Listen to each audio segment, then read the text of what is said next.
And even if you were to have like a prompt of 10 different things, right? Like say if you had one prompt of like, oh, like here's 10 different personality traits, here's 10 different superpowers, here's 10 different drawbacks. I like coming up with random list of powers and then just see what I come up with. Imagine rolling just those things every single time. It's always going to vary. The possibility of that happening is, again, like a 1 in 10 chance, but it's like, it shows that there's always something else cool right around the corner that we can come up with, because there's no end to the prompts. There's no end to what we can roll up. We're going to be officially rolling for superpowers. This is usually the make or break.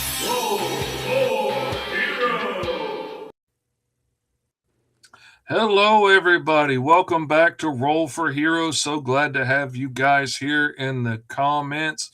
I forgot to get that part of it set up, so give me just a second while I get that set up. We have got a guest to hang out with us today. Rogo, graphic artist, is working on a lot of cool indie comics and just has his own brand new campaign out right now. Mr. E does have a second job right now.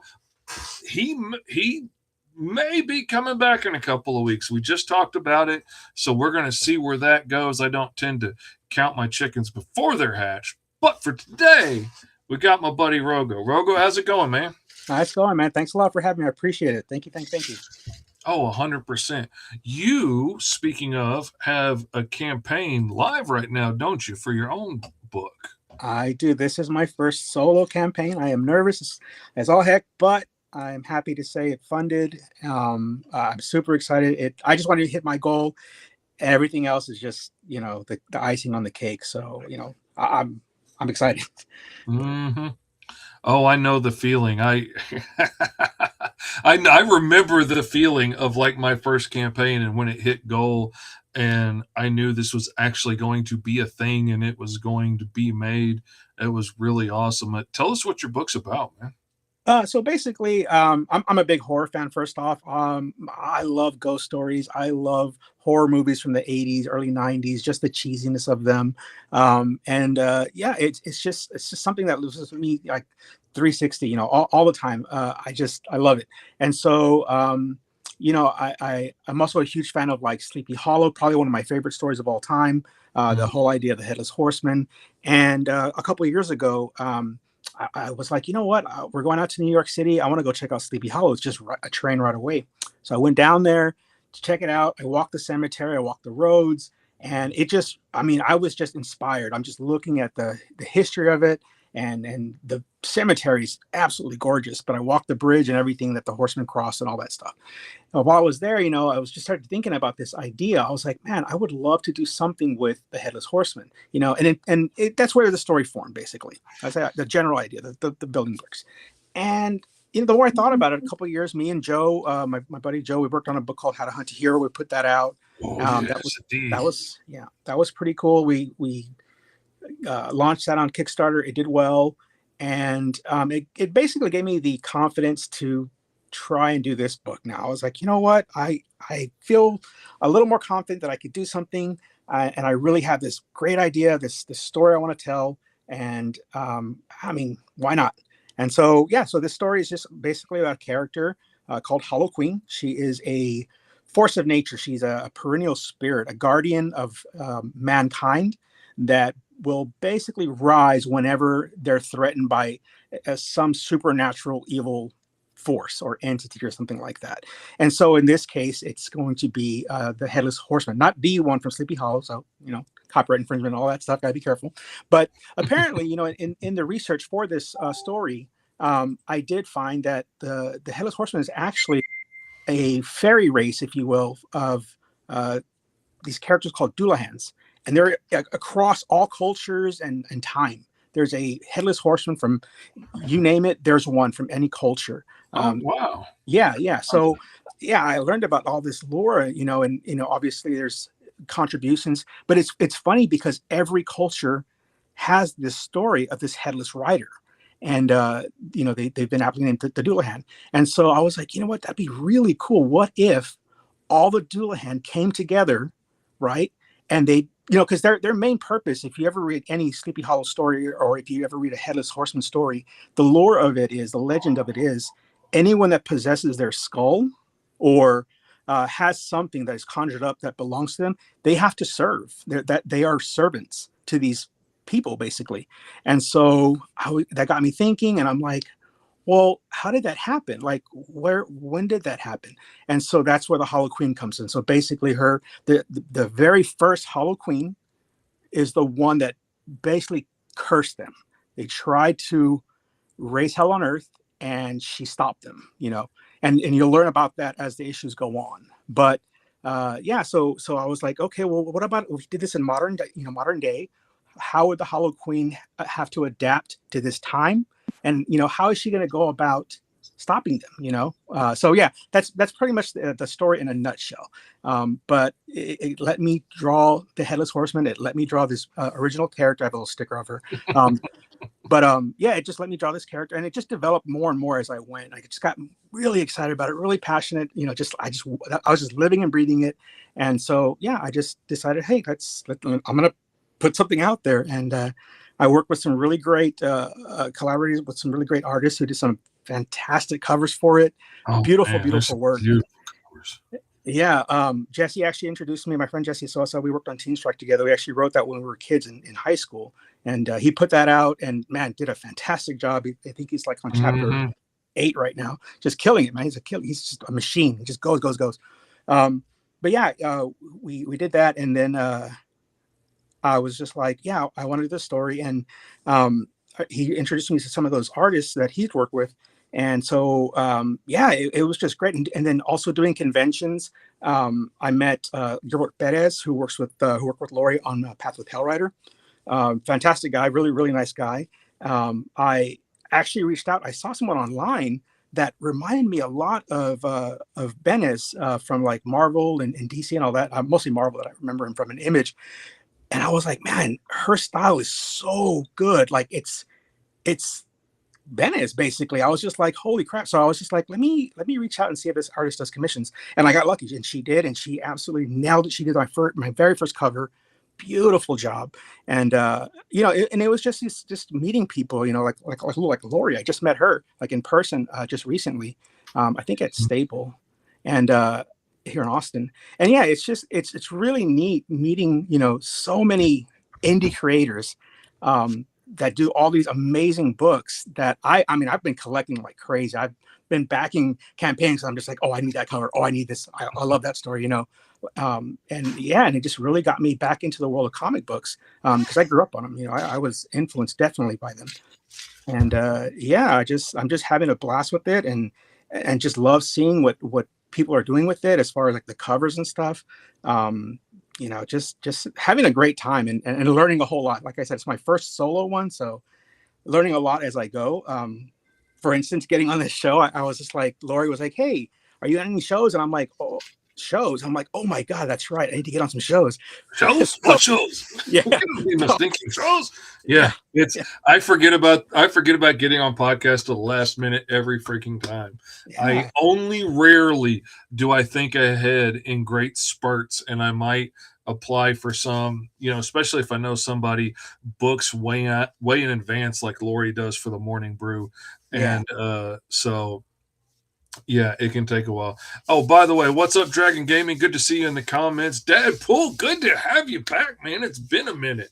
Ben says, imagine the main characters of Green Zone being in this world with Hallow Queen and all. And hell yeah, that would be rough for them, I think. Anyway, let's get to Roll for Hero, because we're gonna sit here and chit chat and talk and have fun talking about working in any comics and stuff, and then we're not going to get to rolling at all. So we are going to roll up a new character from the Roll for Hero Handbook. I guess I should embiggen this screen again so the people watching can follow along. We're going to start out rolling a 1d6 to see basically what our alignment is, how evil or good we are here. Let's see. We got a 4, so we are making a not so good character. This could be anywhere from a Frank Castle to a Han Solo, somewhere in the middle. Something roguish. Yeah. Okay. someone you never know quite what to expect from. That was one of my favorite things about Conan, was he was always out for himself and not to be a hero or to be a villain, but he was in it for himself, and I always kind of dug that. All right, now we're going to roll a 1d6 for our motivation, which sometimes can seem contradictory to our alignment, but that tends to make it even more fun for me when that happens. Number 6, a sense of justice. All right, so we're not such a good guy, but we do have a strong sense of justice and believe in, what's right is right, even if that's warped. Much like, speaking of, Frank Castle has a strong sense of justice. And, that just includes killing a whole lot of people. Oh, yeah. Or Casey Jones is, a good example of somebody with a very strong sense of justice. Might be a little, overactive in the beginning, especially, but I always loved his description in the TMNT role-playing game book of, he's just as likely to be willing to beat somebody to a pulp for, Right. For a purse snatching as a murder. And Right. I always loved that, crime is crime. Yeah, such a great character. Yeah. My son actually got to cosplay him this weekend at the Fivestar Comic-Con in Dayton, Ohio, and he did an amazing job. They interviewed him about his cosplay. He got so many compliments on it. It was really awesome. That's fun. He killed it. All right, now we're going to roll 4d6 to see our origin, where we got our powers from and whatnot. Let's see. 6. Number 6 is, you are the subject of a successful or failed experiment giving you the powers of. Okay, so we are an experiment. Maybe it's Captain America. Maybe it's the Hulk. And let's see what. Now we're going to roll to see how many powers we got after we get past all those sets of powers. And for anybody playing along, the link is in the description of the video. You can go download the Roll for Hero Handbook yourself, play with it, roll characters up out of it. Let me know if there's anything that needs to be tweaked or fixed, or you have any comments or suggestions that could be added to it. Let me know, so we can get this all, play tested out and get it ready to go. 2d6 for our power set. I got a 7. 3 minor powers. All right. I learned a while back to write all this stuff down. I was going to say, I should probably write this. I write it down on index cards, and now I have a stack of them in order, so I can go back when I'm trying to do a video later. I can go back and look at those cards and see what it is I rolled up for this character that I forgot about. In the 2012 show, a TV show TMNT seems a bit off that for Casey Jones. Yeah, Frank Castle with the same origins as Captain America, the Hulk. Nice. All right, let's see. 3 minor powers. We didn't get any skills, so we're going to skip the skills table, which is where you have your detectives and your gymnasts and your hand-to-hand fighting and master of disguise and all that kind of stuff, hackers and whatnot. And we're going to go past the major power tables with the bulletproof skin and the control water and the magical weapons and stuff, and we're going to come down to the minors. Coming down to the minor leagues. That's what we're going to do. Mm-hmm. And let me see. I need one more 6-sided dice, and I think I rolled one of them up under my tablet where I couldn't find it. Here we go.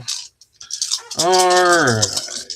Roll 1, 12, 14, 17, 18. 18 is, next page. Ooh! My favorite power of any bad guy in history, photographic reflexes. All right. That is not too shabby. Reflexes. Okay. And some of these might not be easy to draw per se, but it helps inform how we think about the character, how we design the character, create the character as a whole. Like some of them, like echolocation might be hard to actually like draw, but it lets us think about it. And maybe this character has bad ears or something, or things like that. Right. Another roll, and we get 3, 4, 5, 9. So 9 is, speaking of, advanced hearing. Advanced hearing.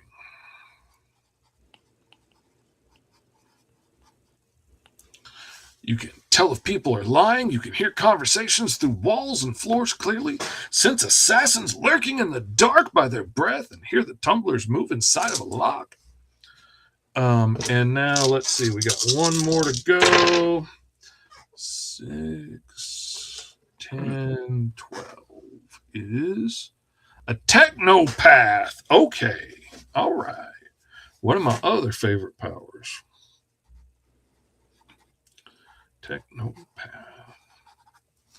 You can make a mental connection with machines and computers and bend them to your will. You can fix vehicles and weapons and guns, build dang near anything, but they're actually only really being held together by your mental powers and will probably not function for anybody but you.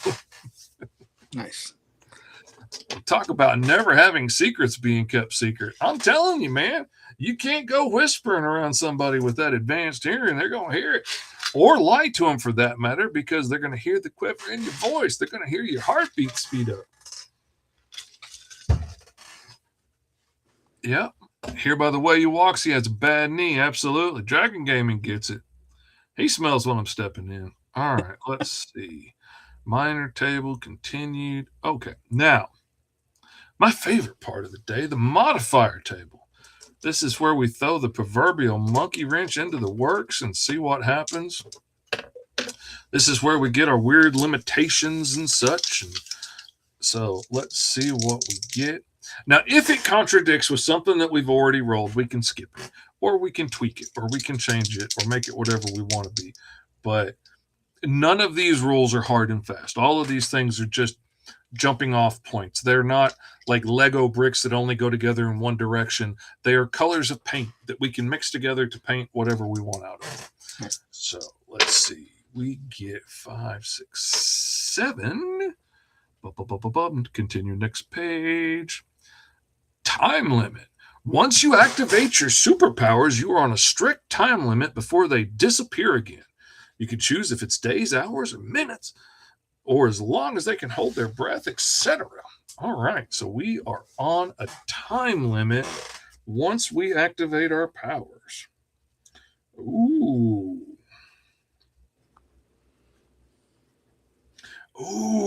that's neat. Like to be able to like mimic whatever somebody else does, but we can only do that for like a limited time. Or we could mimic somebody's powers, but we only keep that skill for a limited amount of time. Right. That would be cool like too. Ben says it's kind of like the Omnitrix, but not, not using a watch. Yeah, absolutely. Like maybe it is using a watch, Benjamin. Maybe that's a device that activates your ability to do X, Y, Z. Oh, that could be cool too. Okay. All right. So now we have this list of things that our character can do. We didn't need to roll on the animal table or the elements or any of those things because we didn't roll up animal abilities or any of that stuff. So he needs to build a Wi-Fi connection to be able to use his powers. That's right. That's the time limit. He has like a Apple iPhone like version 2, and as long as that battery lasts, as long as his powers are. I like that. I'm only on 1%. Sorry, can't help you, Grandma. You're just gonna burn in the fire. Yep. It reminds me of like we always joke about like me and Jesse would joke about powers like a guy who can fly but like has severe motion sickness. So like he has to fly like really low to the ground, and only for like a couple seconds at a time, or like a minute at a time, before he just hurls. Oh, and like you don't think about how much other stuff goes in to like a power like flight working, because like just being able to fly isn't going to help you like save anybody if you don't like have some super strength and some invulnerability, Right. because you're not going to be able to handle the pressures and the wind shears of traveling that fast or that high. If you're not impervious to freezing to death, you're Yep. not going to be able to fly high and fast. You're not going to be able to catch anybody. You're not going to be able to carry anybody very far. If you're having to exert energy like you would running, if you don't have super strength and endurance, how are you going to carry anybody very far? Yep. There's so many things that have to work together to make that work. Maybe the experiment is a device, says Benjamin, and that's a good idea. I like that idea. Now, from here, we can make our own characters off of this and take it in our own directions and do whatever we want with it. Okay. Make them male, female, young, old, skinny, fat, whatever you want to do with it. We have no other limitations on it. And like I said, it's all just jumping off points. We've got a morally gray character with a strong sense of justice that was part of some experiment that gave them photographic reflexes, advanced hearing, and made them a technopath, but they're on a time limit. My thinking is the technopath part. I kind of like the idea of that working with some kind of device. Like this device activates it and activates the power in their body for a limited time. Or Ben says there may be a robot who has all the minor powers we just rolled, which would work too. Absolutely. All right, let's see. I'm going to start roughing a figure here. Blank page, that god awful blank page. All right. It's so funny to me. A blank page of drawing, for a comic book, it does not scare me in the least. I am so excited, man. I can take this page anywhere I want to go. This thing can be anything. And I love that feeling. A blank page of writing, like trying to write a script, absolutely freaking terrifies me. I cannot. It could go anywhere. It could be anything. Yeah. That terrifies me, and I do not understand why there's that difference, but there most certainly is in my brain. Yeah. I know how we were talking about writing earlier, just before we got on, and how you kind of envy the writers and stuff. And I'm a terrible writer. Like I love ideas. I have a ton of ideas. But luckily I know good writers, and like Joe, for instance. And I kid you not, I will get an idea like at 2-3 in the morning, and I will just send him a message, or like a little audio. Okay, a hero, blah blah blah blah blah blah blah. All right, Joe, write something with that. And and it's just funny. It's become a thing. And then he'll, sometimes he'll humor me and actually do it. And other times he's just like, yeah, no, that's a bad idea, whatever, which is great. Keeps me on my toes, keeps me honest. But no, but I like when we were doing how to hunt a hero, I would joke. I'm like, Joe, I understand you're a writer, Joe. Like you just have to write these things. I have to draw them, Joe. So squeezing 12 panels, or 14 panels into a page that you wrote like that's just mean. I was like, what are you doing to me? We joke around, but no, like I get it. Like I feel like, I don't know, like I feel like writing it must be really a challenge, man. Like just to be able to like explain it so that people understand it, and not only that, but make it something interesting, something good, that just hooks you, and man, when you get that, oh, it's amazing. Yeah, it like I can play around and just make up stories and make up ideas and worlds and like how things work, or maybe why they're doing what they're doing, but like sitting down and getting the actual nitty gritty of how did we get from here to there, where do we start the story at, morning, on a farm in the middle of nowhere. Like, where do we start? And like, when I'm thinking of a story, I have this whole giant world in my head and Mhm. all of these possibilities, and usually like decades of what's happened in this world and what's going to happen, and where in that whole timeline do we start and stop, and where do we say, okay, this is where we're going to start the story, and this is the part that we're going to tell in this arc, and this is how far we're going to take it. That scares me to death. Yeah, I can definitely see that. Well, like just before this, like for me, like when it comes to drawing, I've been doing this since I think like sixth grade. I actually, it's a funny story. I didn't know I was an artist. I kind of discovered it by accident. A buddy of mine was actually throwing out some Spider-Man comic books by by Bagley. And he's like, "Hey, does anybody want these comic books? I'm gonna throw them out." And I'm like, "I'll take them if you're just gonna toss them." He's like, "Okay, give them to me." I take them home. I'm like, "Man, this is really cool. This Spider-Man is pretty neat." And I just sit there and I'm looking at it, and I just happen to have a piece of paper and pencil nearby, and I just start drawing what I see. I'm just like, just start drawing. No big deal. Just sketching and stuff, drawing Spider-Man. And I take it to school the next day, or maybe the next couple days later. I take it to school and I show my friends, and I'm like, "Hey," I was like, "Thanks again for the Spider-Man books. Those are really nice. I read them. I like them. Check out this stuff." I was just like, showing it to them, thinking, "Oh, this is completely normal. Everybody does this. It's like, yeah, anybody can do this." I didn't think it was anything special or whatever. Just wanted to share it. And they're like, "You drew this?" And I'm like, "Yeah." And like, I didn't get it, why they were so like surprised. And I was just like, "Yeah. Why? Which one is it terrible?" I was like, "It's terrible, right?" I was like, I'm not an artist." I was like, "I just whatever." And no, they were like, "No, like you did this freehand." I was like, "Yeah." And it just kind of like, they're like, "You're an artist," and I'm like, "I am." They're like, "Yeah, if you just did this out of your head in your hand, you're just sitting there drawing what you see, then you're an artist." And I was like, "Oh, okay."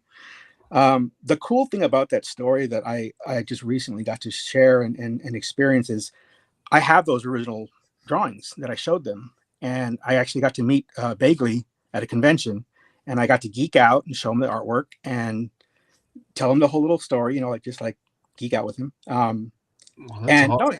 it was neat. Like it was really a cool experience, and just seeing that come full circle. And he even signed one of them, and and just thanked me for sharing the stories and stuff. But yeah, it was an awesome experience, and just one of those just had I think about it, like had he never, given me those comic books, had that whole like little scenario never happened, I wonder. I mean, I guess eventually, life finds a way, but I wonder if I ever would have known that I could draw. Like I never even considered it, but yeah.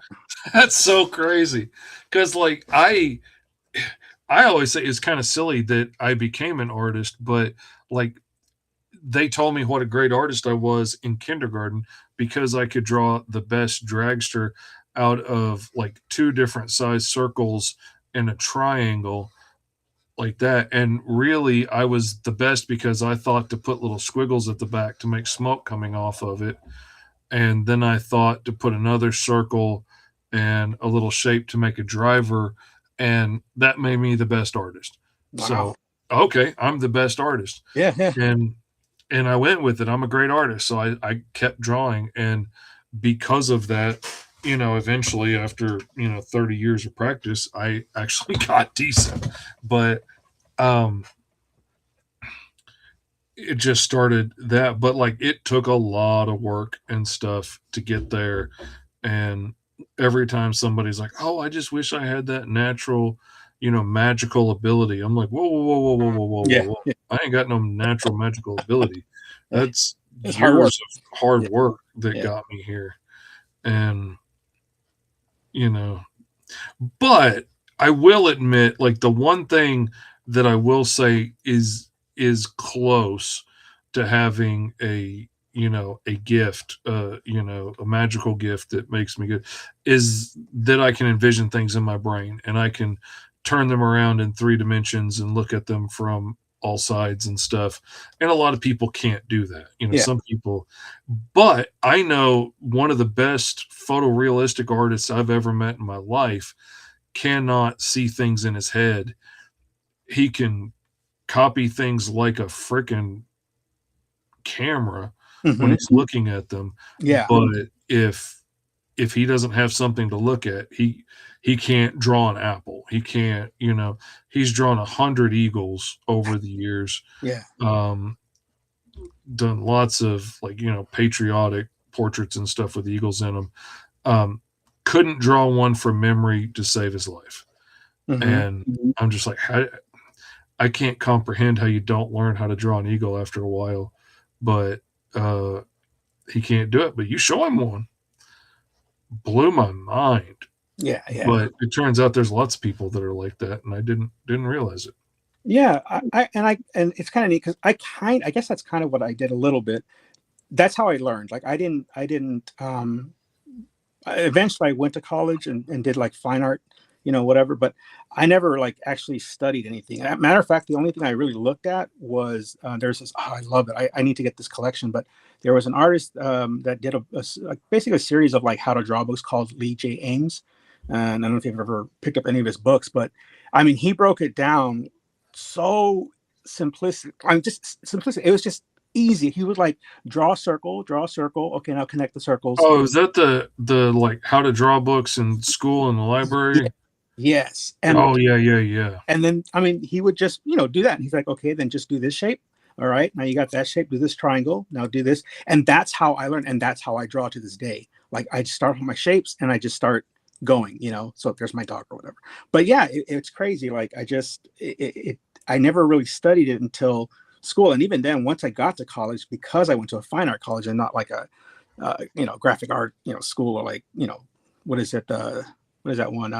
The Art Institute or anything like that. I didn't do any of those. So man, I had the hardest time, like kind of like adjusting to what they wanted me, like to conform to fine art was really hard. So what I focused on was form, like just forms, mostly a lot of it was just like drawing human anatomy basically, or stuff like that. And that's kind of where I learned, I guess, if you will, a lot. But like the dean of my college absolutely hated my work. She was just like, this is not real art and this and that. And I was like, oh my God, this is coming from the dean, and I'm just like, okay. I was like, so I struggled for a while there.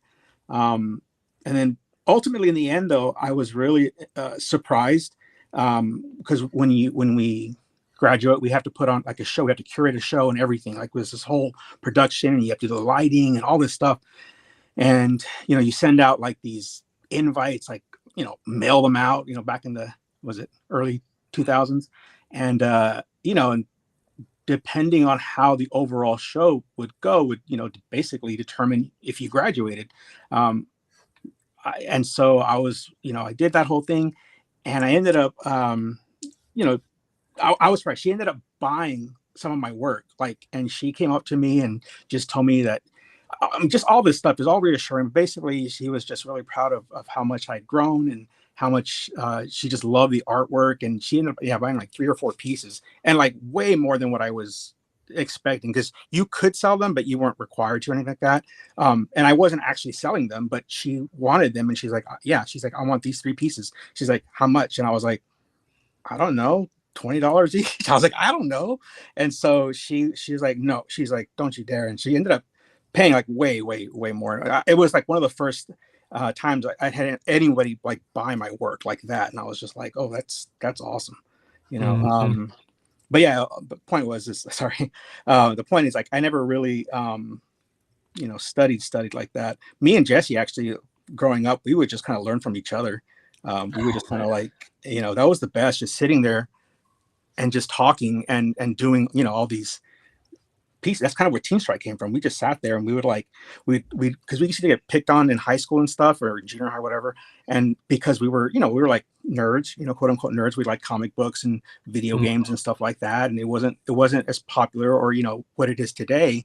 And so he and I we'd go home with another buddy of ours and we'd be like, man, like, what if we had superpowers? Like, what if we could do all these things, and beat up the bullies and stuff or whatever, it came from a place of like hurt and stuff, I guess, at first, because we were being bullied.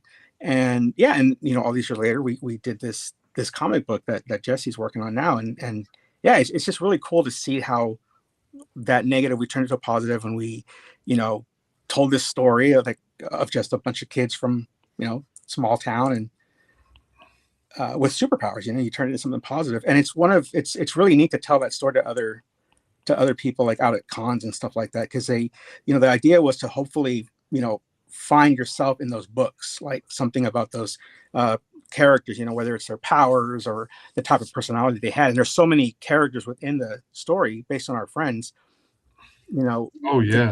It was just to hopefully find yourself in the book. So There's it got was to be really somebody that you can identify with in that big group of people that, that you're like, oh yeah, that's just like me. right. And yeah, that's Yeah. So awesome. that was pretty neat. But yeah, and all that, like basically what I learned from that and from doing How to Hunt a Hero and stuff, was just like, man, yeah, I could apply what I've learned and try it myself, see how it goes. Now, I'll tell you though, I was really, really nervous. I was like, man, should I do this? I went back and forth on it. I must have rewritten the story, like, I don't know how many times, just trying to polish it. And 'cause I wrote this one, I created this one. This was completely mine. And I was just like, it just started to develop, and almost to the point, well, no, actually to the point where I would have dreams about it, and they actually influenced the story. And I wrote more issues for later based on those dreams.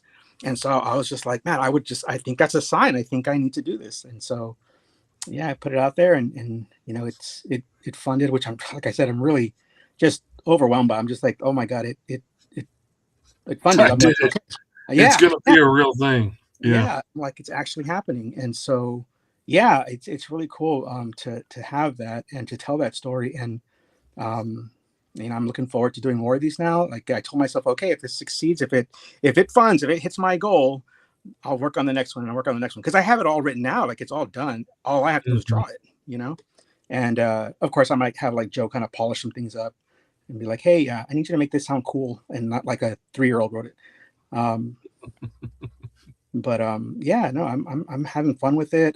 But what I was going to say also is I don't know how anybody can do that and like have a normal job, because like right now, Man, like it's so busy. oh, I'm saying that all the freaking time. I don't know how people do this. Some of these guys put out, like some of these dudes put out a book almost every month or every month, Yeah. and have a day job, and like a spouse and kids, Yeah. and coach soccer and lead Cub Scouts and stuff. And I don't know how anybody does anything and indie comics, Yeah. because it takes all day, every day for me to get anything done and to get these books out, on time, and not be crazy late with Kickstarters and stuff. I don't know how they do it, man. It is nuts. But They're the real heroes. Yeah. yeah, they're the real OGs right there, man. They're But good. I'm learning. Yeah. Uh-oh. Hopefully he'll be back in a second. Hopefully it's a temporary glitch. I drew There the you pages go. and stuff. But like I said, like Jesse and Joe and several other people, the artists that did the covers, and matter of fact, there's an origin story within the book. It's about 12 pages by a friend of mine that Jesse introduced me to from. He met him at San Diego Comic-Con. He's like, man, I really think your style would work for my friend Roy's book. He's about to do this book called Hallow Queen, and you should definitely reach out to him, or I'll have him contact you, which is really neat, which I absolutely am I love the community. This indie community is Yeah. I don't welcoming, at least in my experience. I mean, I haven't had a bad experience, knock on wood, where everyone is very supportive, or hey, I know someone who knows someone, or hey, why don't you reach out to this person? They might, and look, just like Jesse did. Hey, they keep it there. They keep an eye out for something that might help you, or and it's very selfless. It's just like, I can help you with this or that. And so what I'm trying to do also is I'm trying to pass that on too, like as much as I can. I do a couple commissions here and there for people, and my whole thing is like, I don't not looking for like commission rates right now.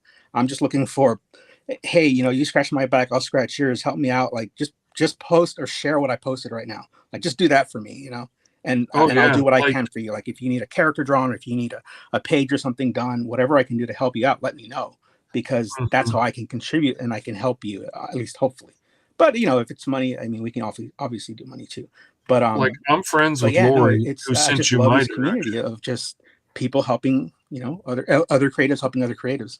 Yeah. So yeah, I mean, I'm really enjoying this experience. Yeah, like I was saying, I'm friends with Lori, who sent you my direction to ask about getting on the show, and um, I'm working on a book with her right now that she just Oh, announced am I still yesterday. there? Yeah, you're here. Can you hear me? Can you hear me, man? Hello.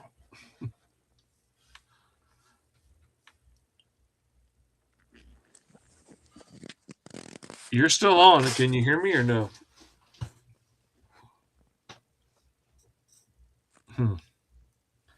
No telling what happened there. Anyway, I'm gonna tell y'all in the comments until he can hear I me might again. see my wall for a little bit because my phone is not showing that I'm live anymore. Huh. Let me message him. I can do that. This is my kryptonite. And we're still live. I can still.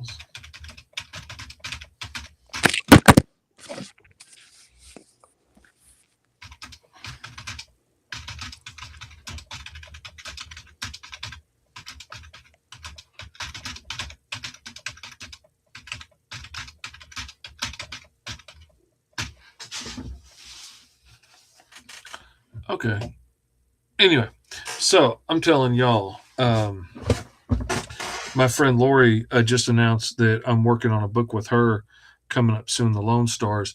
And part of that, we worked out a lower page rate because she's going to be shouting out my next campaign on her show. Can you hear me now, man? Yes, I'm resetting. My camera fell and everything. All right. Good. It was loud. Can you see my screen? Yeah. I can see you. Okay. Yeah, I don't know where I lost you at. I got an Amber Alert and it knocked me out. Oh, that's what it was. Because you disappeared for a split second there, and then I could see you, but you apparently couldn't hear us. So, but I was just telling them, like you were talking about working with people. Mm-hmm.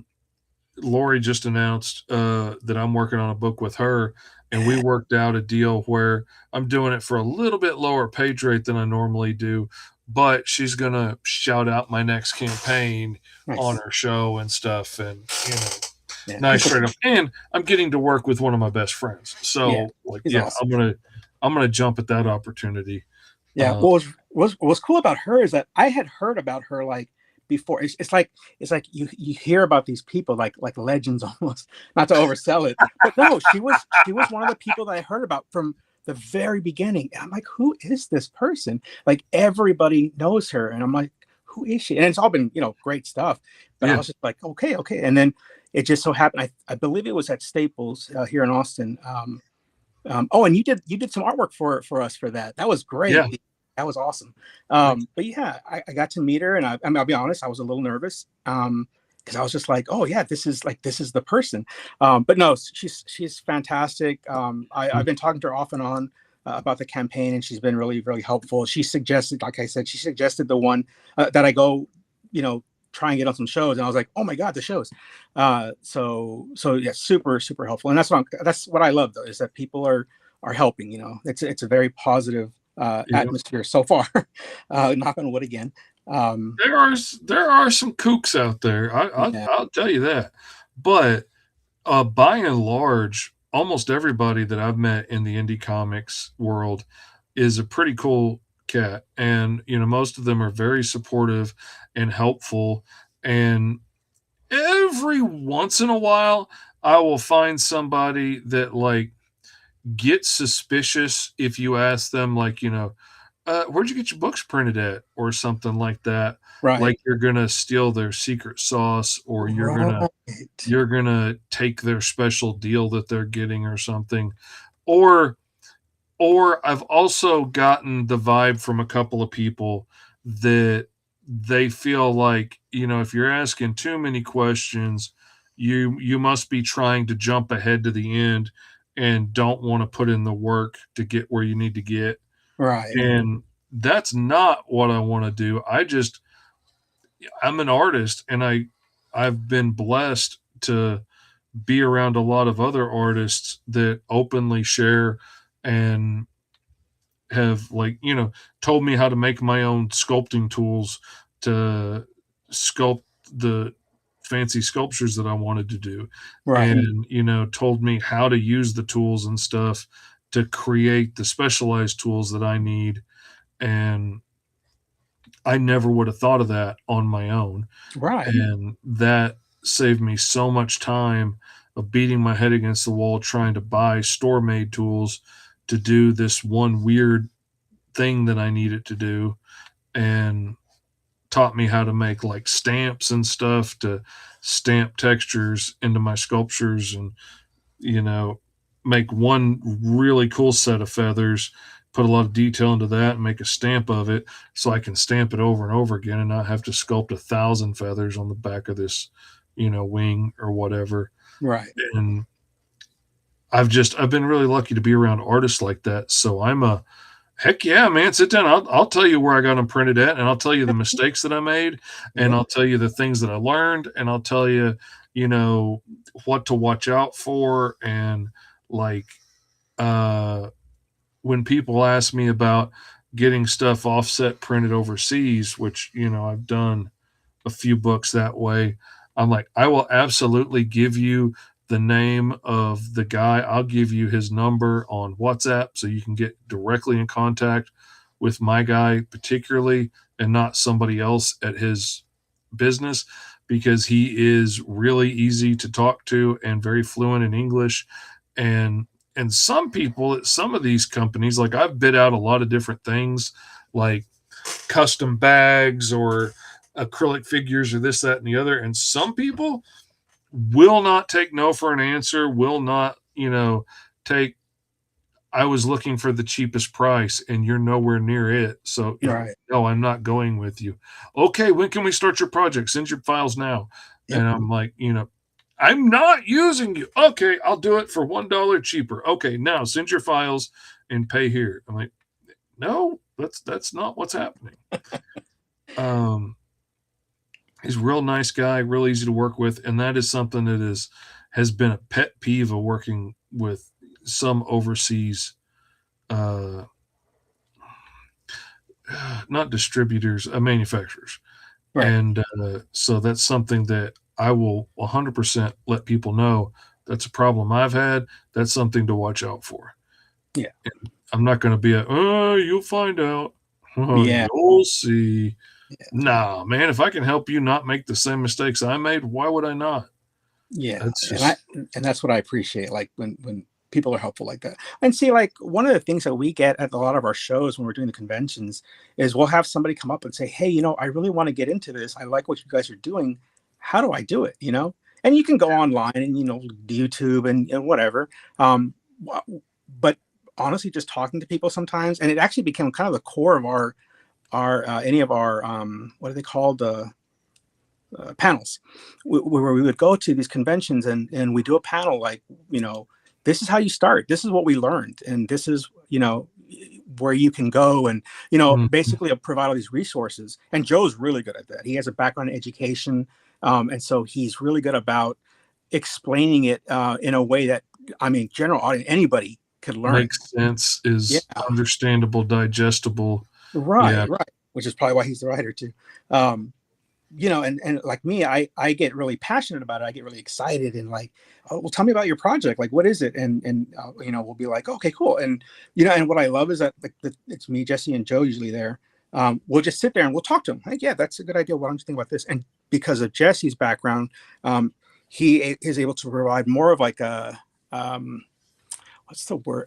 Honestly, it's like more of a logical, hey, let's, you got to think about these things logistic wise. Think about this, Yeah. So it's great. They get a little bit of everything. They get passion in it. They get almost an educational, like ABC kind of perspective, and then they get the the logistics. Like, hey, think about this, think about that stuff that I'm sitting there learning too. I'm like, oh yeah, I didn't think about that.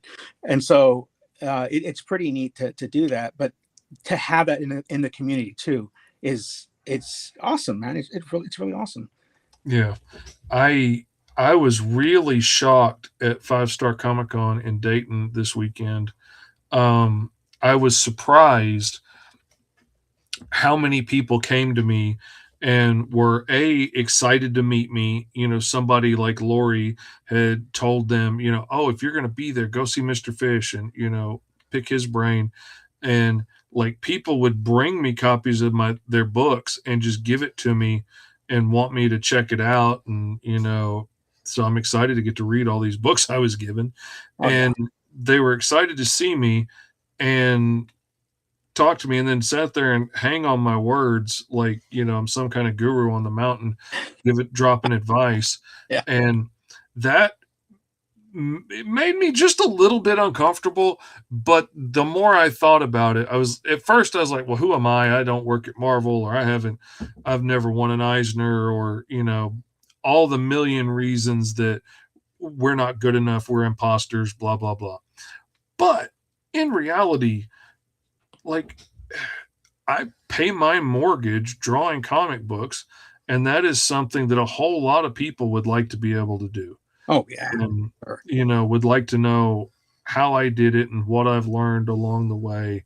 And I've also, because I'm fast, I've worked on like 136 books or something since 2019. And,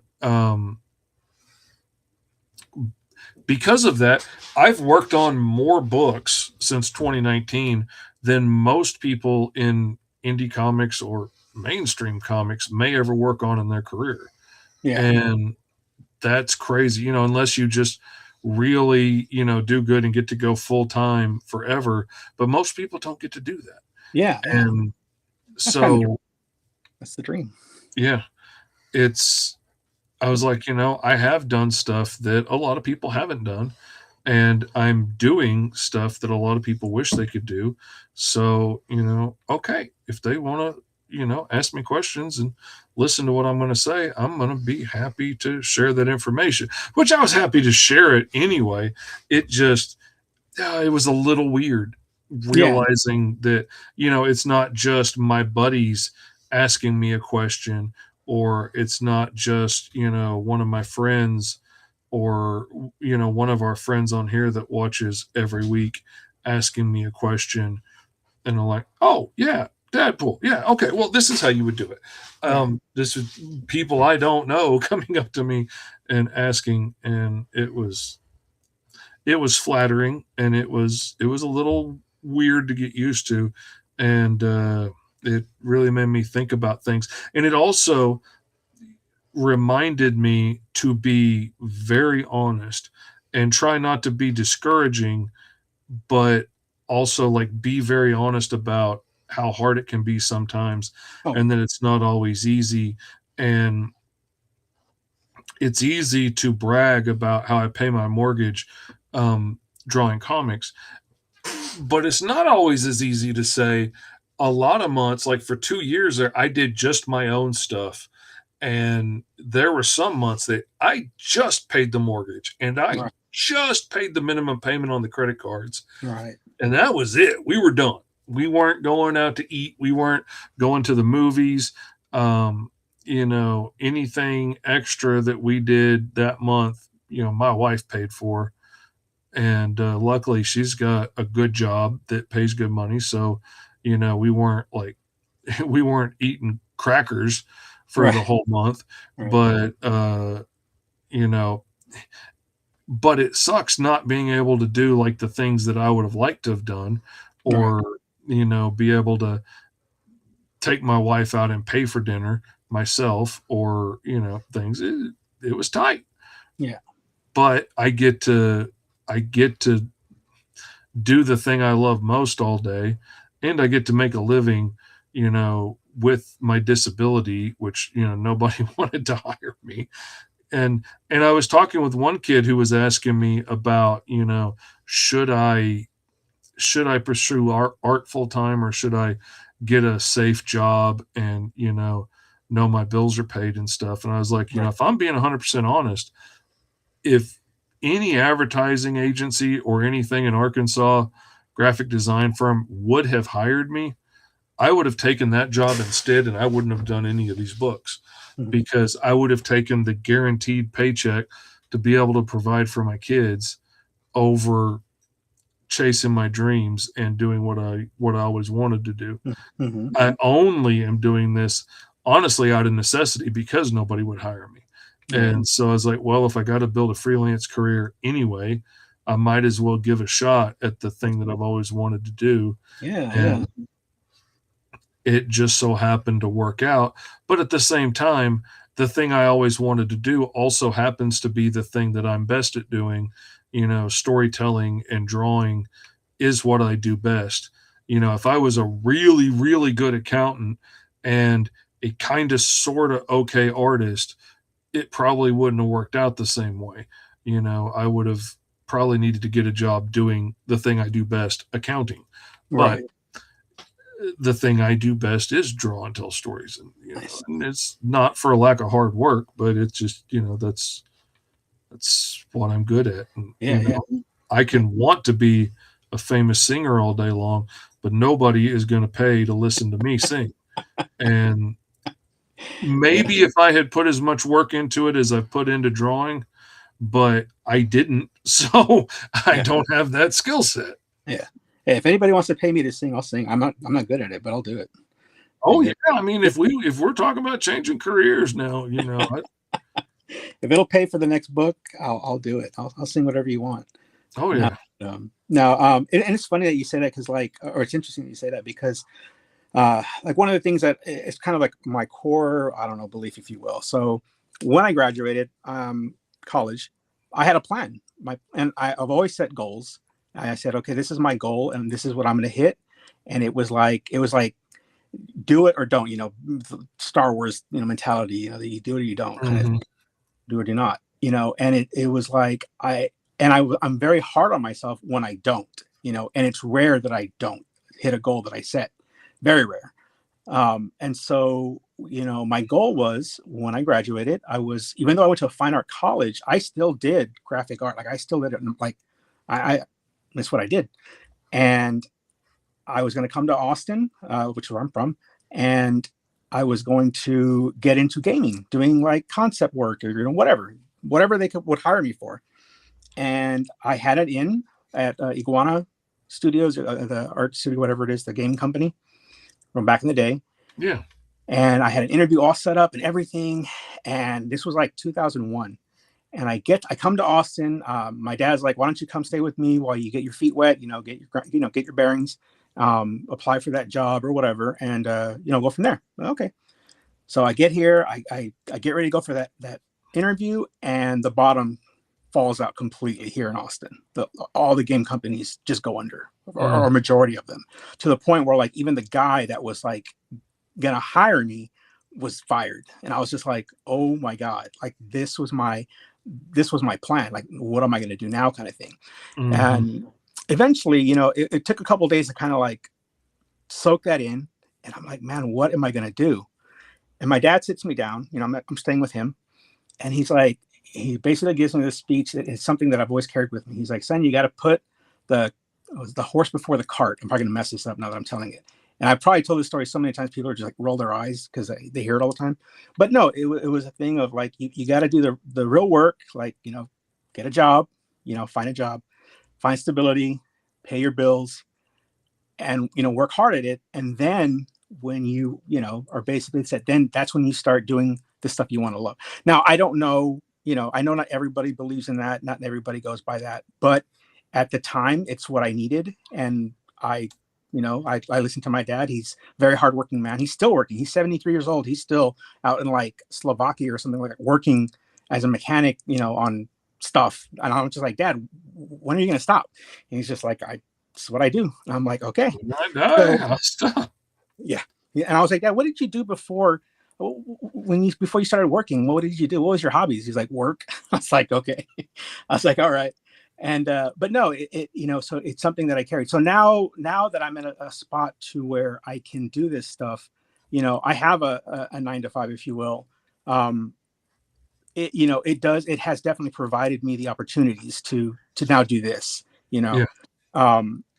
And I'm having fun with it, but I never forget that lesson, if you will. Matter of fact, the first job I took when I got to Austin, it was tough. I couldn't find a job because a lot of people got let go and they were all out there looking for jobs. One of the first jobs I got was the Easter Bunny at the mall. I'm not even joking. I was the Easter Bunny. And let me tell you, man, kids are really mean. Man. They're so mean. I don't have kids, but I have plenty of nieces and nephews. I love kids. They're great. When I was younger, I wanted to have 7 kids. I was like, I want 7 kids. I was like Gaston from Beauty and the Beast, just like, I want 7 kids, 7 boys, whatever. And then as I matured and stuff, I was like, you know what? That's a lot of work. Mm-hmm. And it's expensive. And so, Man. yeah. So luckily my better half, she was on board with, hey, let's maybe not have kids and let's just kind of focus on our goals or whatever. And that's what we did. And we said, okay, let's put that off. And I still don't have kids, but like I said, I have plenty of nieces and nephews that I'm able to still, I guess through my siblings, I'm able to experience a little bit of that. I've helped raise some of them. Get to invest in kids' lives and right, be a part right. of it. And I love being around them. I love my nieces and nephews, my cousins, all that stuff. I have a big family. We just went on vacation. It was just a couple of us. It was like 22 of us. Like, I was just like, oh my God. Yeah. So it's a pretty big family. And it's one of the things that is most valuable to me. I love my family. I love the support they give me. The encouragement they give me. It's fantastic, and I think it's again, what allows me to stay in this world, this comic book world, if you will, and do this stuff and kind of still have like this almost like kid at heart mentality, like, and I'm sure not having kids contributed a lot to that. I can't imagine how much that drains on your, man. Yeah, I've got 5, 6, 7, 8 kids now, counting the daughter-in-laws. Mhm. And then like 8 grandbabies, I think. There's a lot of kids in the family, and I always knew I was going to be a dad. That was never a question in my mind. And then, when I found out that me and my ex couldn't have kids, that nearly took me out of the equation right there. Yeah. I will be honest with you. But then I was reminded that we could go ahead and adopt right then. And I had always planned on adopting someday, like when my kids were 10 or 11 or so, adopting a kid that was 10 or 11, because I knew from experience with friends how hard it was to get adopted at those ages. And so I was like, oh, wait a minute, we can just jump to the end, and I could skip diapers altogether and not have to do that part. And oh, that's awesome. And no, we ended up adopting toddlers, but we became foster parents, and the second set of kids we got were my boys Marcus and Justin, my oldest 2. And so my oldest 2 are beautiful Filipino boys, look just like me, like 5 feet tall and brown and beautiful. And I'm 6.5 feet tall. Yeah. Oh, pasty as sour cream. But block. Beautiful boys. I love them to death. They are my pride and joy. Could not be more like me if they were clones. Yeah.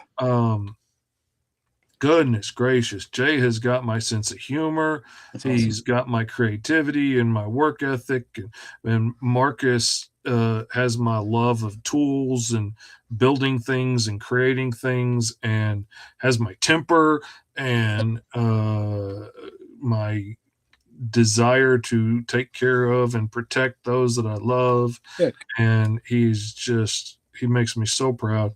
Has a beautiful family, which brought me my beautiful daughter-in-law and my beautiful grandbabies, and also brought her brother into our family. So that's another kid at the table for every, holiday, and just randomly shows up sometimes when he's missing home. And and isn't that the best? I mean, for me, like the holidays and having all the siblings, the nieces, the oh cousins. man, the house is packed, and there's just people everywhere and making big giant meals, and I love that stuff, man. That is my happy place. The best part of Christmas these days for me is like making that giant casserole for breakfast and feeding everybody that I love, and like that's my favorite part of it. That's awesome, man. I'm glad you have that. That's really nice. Yeah. Like I said, my family's big enough to where I still get to experience it, and we were like that. Like we were very close growing up. I'm a military brat. I'm an Army brat, and I got to see the world and experience and stuff. But I wasn't really close to my family, my any of them really, because we were always away. I grew up in Germany. I lived in Oklahoma for a while. I was in, I think, Tennessee at some point. I've been all over the place. Mm-hmm. But when we finally moved to South Texas, to the Valley, that's where I grew up, I got to learn more about my family, and they were shocked. They were like, first of all, I'm second, third generation Mexican American. I can't speak a word of Spanish to save my life. I can say cerveza. I can You say didn't learn to speak Spanish in Oklahoma? No, did not need it for some reason. But I was born in Ponca City, Oklahoma. I totally understand. Yeah. We stayed in Lawton, which is like one of the flattest places on earth. Oh man.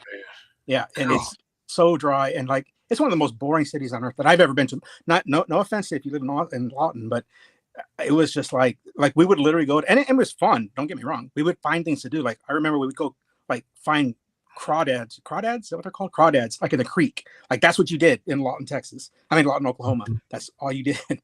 And so luckily we had the Army base right there, so we could go still experience like a bowling alley and stuff like that. And but yeah, it was completely different.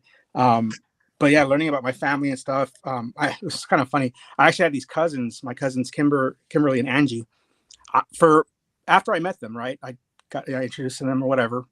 I could not remember who was who to save my life. They looked nothing. I don't think they looked alike, but I had no idea, to the point where I'd ask my sisters or brothers sometimes, hey, which one is that? And so it was just crazy. Like I just wasn't like close to them like that. One of my closest cousins, I mean, we're like years apart, but my mom encouraged us to go visit, family here in around Austin, just north of us actually, I think it was for Christmas. And I hadn't seen this cousin since, it must have been, it feels like 20, 30 years. But we met and we just hit it off. I was just like, it was like peas and carrots. I was just like, holy crap, we had such a great time. And ever since then, we've just loved being around each other. And I love seeing her family grow, and her kids are, oh my God, they're so cute. But yeah, it's just crazy how, I didn't have that, even though I thought I already had growing up. It was just so much more once I got to South Texas and stuff. And now, we all travel together and stuff like that, which is a lot of fun. And like I said, I just love having them around. Just that I don't know. It's something special, man. It's really neat. My godson, until he was about 10, called my oldest two boys Marcus Justin, because he didn't know which one was which. He would look at either one of them and say, Marcus Justin, which one, what are we going to do? Marcus Justin, can I play? Marcus Justin, what game are we going to play? Right. I got to go back through the chat here because we have been chatting and missing some stuff. Sorry. Let's see. I did like an idea. I ended up using an idea that I think, Ben had the idea that maybe the experiment was to give a knight suit of armor sentience. Nice. And that kind of made me think of maybe the tech is like a exoskeleton that this kid wears. And when he like scans somebody and powers that he can copy all of their reflexes and stuff, as long as the power, the charge runs in this suit before it runs out. And the Right. more he exercises it, the more they're doing flips and this and that and the other, the faster he runs his battery out and has to wait for it to recharge. But it also lets him carry a lot of different weapons on him to mimic whatever somebody else is doing. And did you ever read continuity comics that Neil Adams did? No, I didn't. Oh my gosh, they weren't all necessarily real good, but they were beautiful books because he got all people that drew like him. And my favorite was Armor. And Armor was this kid who had a magnetic bodysuit, and then every other piece of his armor was like a ninja weapon put on his suit that, made this cool looking suit of armor, but every single piece could come off and be a weapon and be thrown or turn into a sword or whatever. And I just always thought that was an awesome idea. Yeah. That's cool. No, I never got to see that. There's a lot. Oh, but when we were talking about the limitations and stuff, the first comic I did think of, the character, I don't remember the name of him, but it was an interesting concept. Rising Stars. Straczynski did Rising Stars, and there was a character in the very first couple issues of that book where it was a guy who was invulnerable, and I was like, oh, that's really cool. He can't be hurt, but he had no strength, no stamina, no anything, and so he joined the football team and was like, oh yeah, I'm gonna totally dominate here, whatever. No, he got beat up and everything. And, eventually they ended up, I think in the book, at some point they start to hunt them down and stuff. The way they beat him is they basically suffocate him because he's invulnerable to pain, but he still has to breathe. And I was like, oh my God, that was dark, but so good. Like, just to think that way, I was just like, man, that was crazy. And yeah, they beat him by suffocating him because they can't hurt him outside, but yeah, they got around it. And I was just like, oh my God, that blew my mind. So, a friend of mine wrote a story about it. His knockoff Superman character, essentially getting appendicitis. And when they couldn't do anything about it, they didn't have any way to cut into his skin to take his appendix out. It ended up exploding and taking out like half the hospital. God, that is so good. Wow. Oh yeah. And it's dark, but that's good.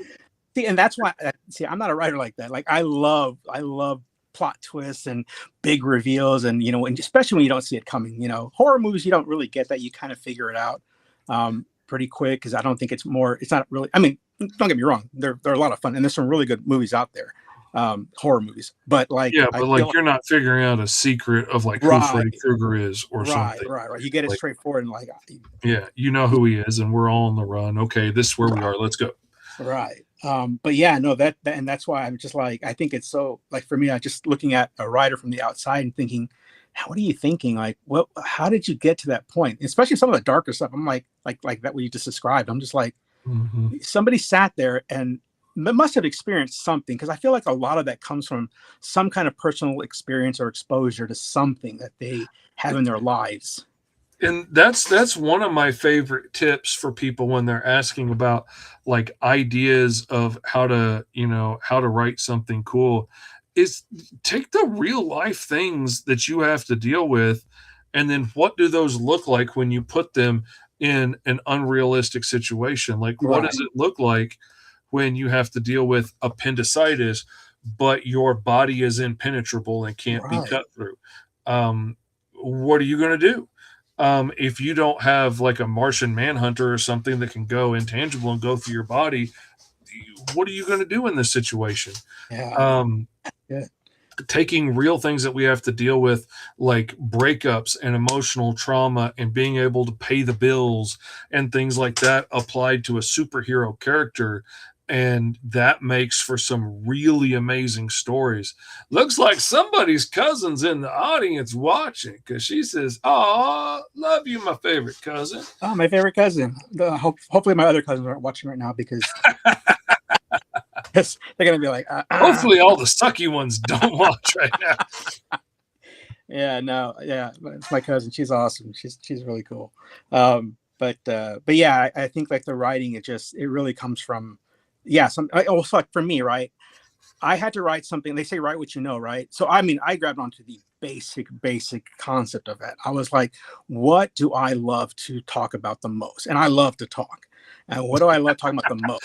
I'm shocked. Yeah, I love My guests are flabbered completely. yeah. My brother, one time when we went to one of the trips we went to, we were in Europe, and we met this lady that worked for Highlights.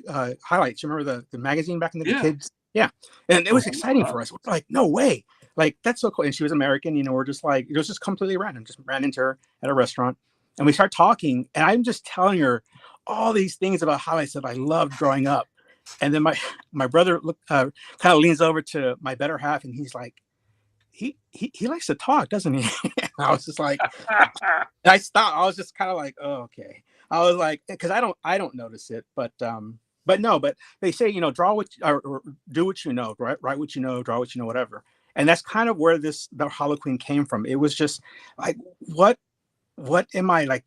What do I get excited about? Like, what makes me happy? What do I want to see more of? And so that's kind of like what I just started going with. I just started like doodling some things, and then, you know, and once I went to, and I feel like it was meant, I mean, I know it sounds silly or cliche, but I feel like it was meant to be, right?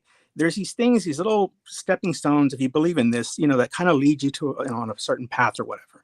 And, you know, I saw, you know, the Disney cartoon, The Legend of Sleepy Hollow, you know, when I was a kid, and it just, man, it just always stuck with me. And I loved the idea of the Headless Horseman. He was just such a cool character. And then, you know, I grew up, you know, you do your thing, you get jobs, you know, whatever, you grow up, you know, but I never let that go. I always went back to it. And so that trip, there were like certain goals that I set. And one of those goals when I went to New York City was, I want to go to Sleepy Hollow. I want to visit it. I want to walk the grounds, and I want to, you know, soak up all that energy that was there when Washington Irving wrote that story. And yeah, it just hit. I mean, it was like, it was perfect timing. Like, and I kid you not, when I was there, I'm there in the cemetery with my better half, just walking around. Luckily, she indulges my passion for this stuff. This storm blew into Sleepy Hollow. I mean, it was a nice day, and this, like, I don't know what, like, this storm just comes in and just completely covers the town, and it just set the mood. And I'm just looking around, just like loving it. The leaves are blowing. It's like, I think it's like September, so like the leaves are about to change and coming off the trees. And it was just like, you know what, I'm doing this. I'm gonna do this. We did the other book. I'm gonna tell this story. And so I just, for the next couple, I mean, honestly, it was like 2 years, I just worked on the story. I was just like, this is what I want to do with it. And then I had dreams about it. And it was like all these little things were just falling into place for this story to be told. And we did the comic book, you know, and it did well. And so it was just like these little things that were slowly guiding me towards this like idea. And I told myself, you know what, even if it doesn't fund, if nobody buys the book, I'm still going to be happy with it, because it's my story. It's something that I wanted to tell, something that I wanted to do. And it's out there, you know, it's a reality now. So yeah, I absolutely love it. And Yeah. you know, do what you love. Wild, man. I got on this TV show about trying to help people with neurological disorders find jobs. I have Tourette syndrome and ADHD and autism and stuff. So they're going to try and help me find a job. And weird, long story short, they ended up taking me to the library. I taught a class about designing superheroes. They gave me a free table at the local Comic-Con. I needed something to sell at the Comic-Con, so I launched my first Kickstarter about a comic book about a superhero team with Tourette syndrome and ADHD. I purely aimed this at kids in the Tourette's world, where I was already a well-known like online Tourette's advocate and would help walk people through their kids getting diagnosed and stuff. And purely just was aimed at them. I wanted to encourage these kids, and you know, wasn't worried about the world at large. I didn't figure anybody else would want it. But I've already got a table at the Comic-Con, so I might as well go, and just for fun, and I'll do it, and we'll have a good time. And I think I sold out of the copies that I had brought to that, which really shocked me, because I was not expecting to sell any, much less sell out. Right. And it was crazy to me that, you know, people that didn't have Tourette's gave a flip about this book, but it for years was always my bestseller. Only now, or is Alice and sometimes the Mighty Caw taking over that top spot. Right. But man, it was neat to see people like this story and Right. come back and talk to me about it and want to interview me because I made it. And I was just talking with a friend today because he was telling me how much Fred Schwartz was telling me how much it meant that I was gushing about how much I liked his book Fisticuffs, which just got funded on it. I just missed it too. Lori posted about that. Gosh. Yeah, I missed It that is such a good series. Yeah, And I missed it. I totally get where you're at because I missed it. I missed the first like 3 issues of it. Mhm. And we were on a lot of shows together. We were on a lot of podcasts together. And for one reason or another, each time I decided to back somebody else on the podcast book because I always try and back something on those shows. And I had nothing against Fred or his book. It's just something about it just didn't strike me in the way he was pitching it. Right. And then we were working on a project together for Travis Gibb, and Travis is awesome. Yeah, and he we got to talking about how we were both in recovery, and he got to telling me how Fisticuffs was really about like his struggle through recovery and making a lot of huge mistakes when he was supposed to be trying to get sober, but he wasn't really trying, and how that led to him getting in accidents and stuff, and bad things happening, and how personal this story really was. And I was like, man, that sounds really amazing. And he sent me the digital copies of it to read. I was floored. It was so freaking good. And having been in recovery myself, like when this little lady is looking at him at a meeting with this snarl in her face, and she can smell the whiskey on his breath, and she knows he's not sober, and she just wants to rat him out and make a scene, and oh my God, I felt that. My chest hurt. I ached at the thought of her knowing my secret, and she's fixing to out me and embarrass me, and I'm never going to be able to come back here again. And I felt all that. Another point in the book, he goes to make up with his friend after making some really big mistakes unintentionally, but he has superpowers, and sometimes things happen when you make a mistake, it has big consequences. And he goes to make up with his friend, and he thinks everything's okay. And then the red and blue lights start flashing in the background. I nearly had a heart attack. I was so terrified on the inside. Yeah. Like, oh my God, did he rat him out? Like they're coming to get him. And, he just was luring him here for the cops to get him. And I'm not going to tell you which it was, but it absolutely terrified me. And it was crazy what a visceral experience it was reading that book. And so whenever it comes up, I tell people about that and tell people, what a reaction I had, how well written it is. Because honestly, there's a whole lot of indie books out there. There's not a whole lot of really good indie books out there. Yeah. And, there's a lot of good, but like the really good that like you're really excited about that you will stop everything and pick up when they come in. Like I don't stop working for much. There's a handful of books that I will stop working for. And Fisticuffs is now on that very short list. Nice. Along with some weird things like Apex Cybernetic Samurai Owl and Spider Squirrel from Charlie McElvey. I will drop everything to read Spider Squirrel.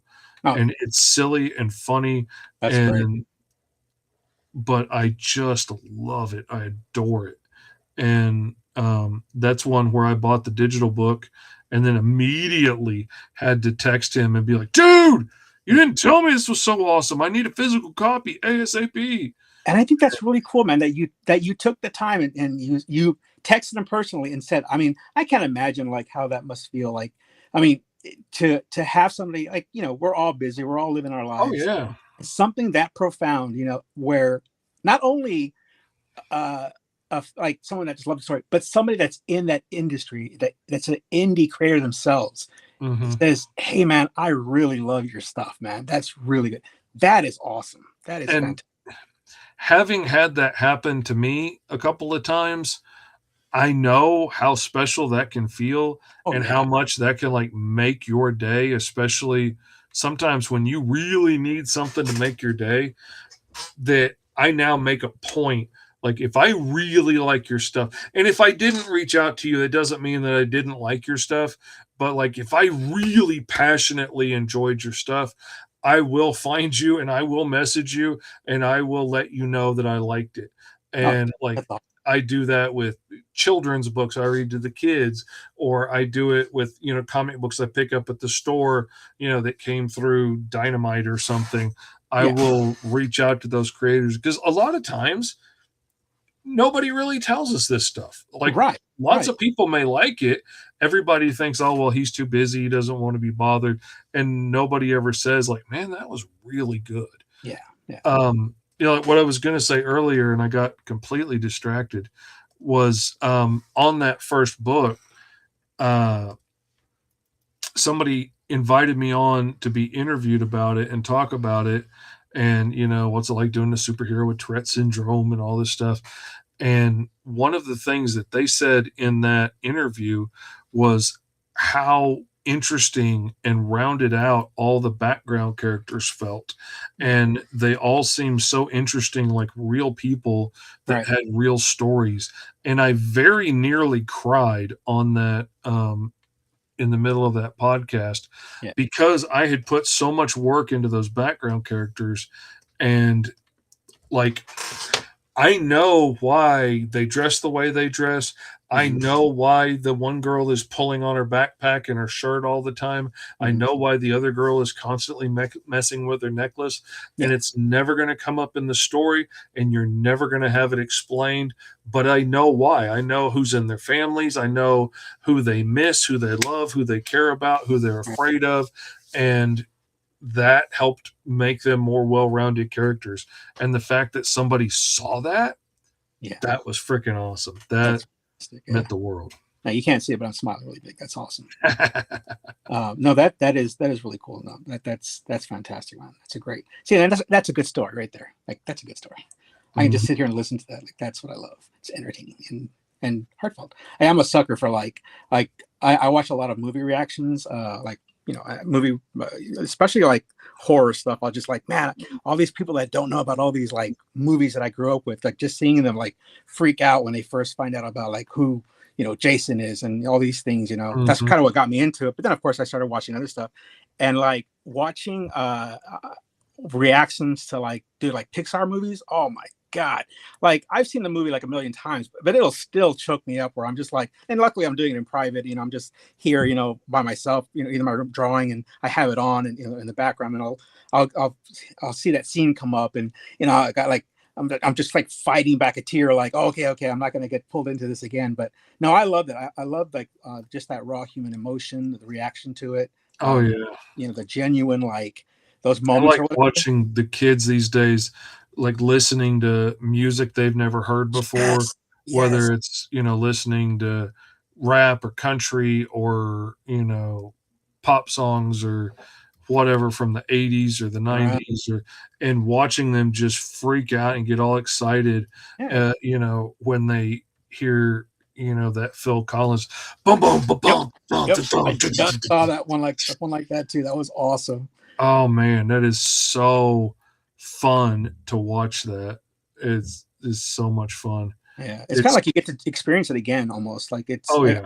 I'm guessing that's what it's all about. Because I mean, I can't tell you why I enjoy them so much, but I do. Like maybe it's nostalgia. I don't know. But seeing somebody experience something for the first time is the best. And then if they do that with your stuff, I can't imagine. Like if you're getting that kind of reaction from somebody, it impacts somebody. Like I said, like to the point where they go out of their way to tell you, hey, that was really good, or hey, this is what it did for me, or you know, you hear the stories and you see them, but I think, you know, to have someone do that is, yeah, that's better than selling out. That's better than, you know, hitting your goal, whatever that is. You know, it's all, it beats all that, hands down. Oh That's, yeah, that's 100%. awesome. What's up, Cedric Haywood? Good to see y'all. Let's see. Dragon Gaming says Sleeping Hollow was such a good show. Oh yeah. And Amy says the Liam Neeson of nice feedback. I have a very particular set of skills. Yeah. I will find you, and I will tell you what I liked about your book in detail. I will give you a very specific thing that I liked about your book, because that means more than like, oh man, yeah, that was cool, man. I really dug it, man. And they don't get any deeper than what you can see on the cover. Like, oh man, like just Alice looks so cool. It got that broken sword and the big robot dude behind her. Like, man, that's so cool. But like, you know, if somebody comes up to me and is like, man, Alice just really don't think through the consequences, does she? She just be doing stuff and Big Ten has to save her. I'm like, see, you read it. You get, okay, You yes, get it. absolutely. Yeah, she awesome. does not think through the consequences. That's That is 100% correct. That's awesome. Yeah. Oh, man. Yeah. So I'm going with just in case people are wondering what the heck is going on. I'm going with kind of a X type cop type character who didn't always play by the rules, you know, that cliche kind of thing, but he's also a techno-organic. He's basically, he's got a lens for a face, if you will. I know it's kind of hard to tell right now, but that's what I'm going for. So kind of a private eye, sense of justice, but doesn't, you know, play by the rules of the cops, but gets things done. You know, he'll get his hands dirty. Oh, okay. Yeah, so that's my thing. That's what I was thinking as I was hearing the description. I just pictured a kind of this rogue cop that has some kind of like techno kind of street level type character who's just like, yeah, that's what I was thinking. That's just in case people are like, what the hell is going on? So he's got like his little what do you call, like those 10? I just watched RoboCop where he like popped out that thing out of his hand and shoved it in the computer. Yeah. Stuff that can, like, he can like breach things. Yeah, like yeah, that's a cool idea. I like that. Oh, he gone again. I wonder if it's another Amber Alert. Well, we got the big screen up. Let me try and see if I can switch these. Okay. Yeah, that's kind of weird that it knocks you out whenever you get a call or something. Yeah, that's weird that it does that. And I think I lost my audio again. Oh no. Yeah. While he's doing that, this is my guy. I haven't come up with a name for him yet, and y'all may have a good idea for a name. I don't know, but audio again. This kid is has got this suit, this exoskeleton that can scan and copy people's abilities, and for a limited time while his power supply holds out. Whoops, we switched here. Let me bring him back in. A weird feature. All right, you hear me now? Yeah, sorry about that. Anytime no I worries. or whatever, it knocks me out. Yeah, I get it. So this is my kid. He is a young teenager trying to figure out what he's doing, which is, for me, puts him on the firmly in the not so good, because he's a teenager. He's out for himself. He's probably adventure seeking, trying to make some money. Maybe he's going to go into crime. Maybe he ends up being a good guy someday, but he's never going to be like a Captain Heroic. He's out for himself because he wants to take care of his family. He wants to keep them safe. He knows nobody else has been looking out for him. So that sense of justice he has is looking out for my own, making sure that my family's safe. And this exoskeleton he has allows him to scan and mimic people's abilities as long as the power supply holds out. Nice. And so he's got all the weapons and stuff to be able to mimic nunchucks and swords and bows and arrows and what all, and do all the leaping and jumping and stuff with the help from the exoskeleton. And For some reason, I always love the idea of an exoskeleton. And Yeah. I guess because it's the idea of being able to have superpowers and like super strength and all that without having to get bit by a spider. I could Right. have an external device that would move my arms and stuff with the strength that I needed to do it. And oddly enough, Blue Falcon's bad guy super thug is always in the back of my head. Honestly, come to think of it now, that's the reason this dude's costume is red. I didn't even think about it consciously, but super thug is like in a red suit, I believe, and just has this scrawny little like straps that strap on the outside of his arms and like gloves and boots, but that exoskeleton gives him superpowers. And that blew my little like kindergarten mind when I saw that for the first time. Mhm. That's awesome. Cedric says, I made a character the other day. He has cybernetic arms that gives him the ability to jack into a computer and download the data and allow him to fight using other people's abilities. That's sharp right there. That is cool. That's cool. I like it. I love a good set of extra arms. I had a dude in my role-playing game years ago. He rolled up and got an extra set of cybernetic arms, and I instantly assumed he was going to want a big, muscled-up pair of arms that could like smash through walls and rip doors off of cars and things. No, couldn't be further from the truth.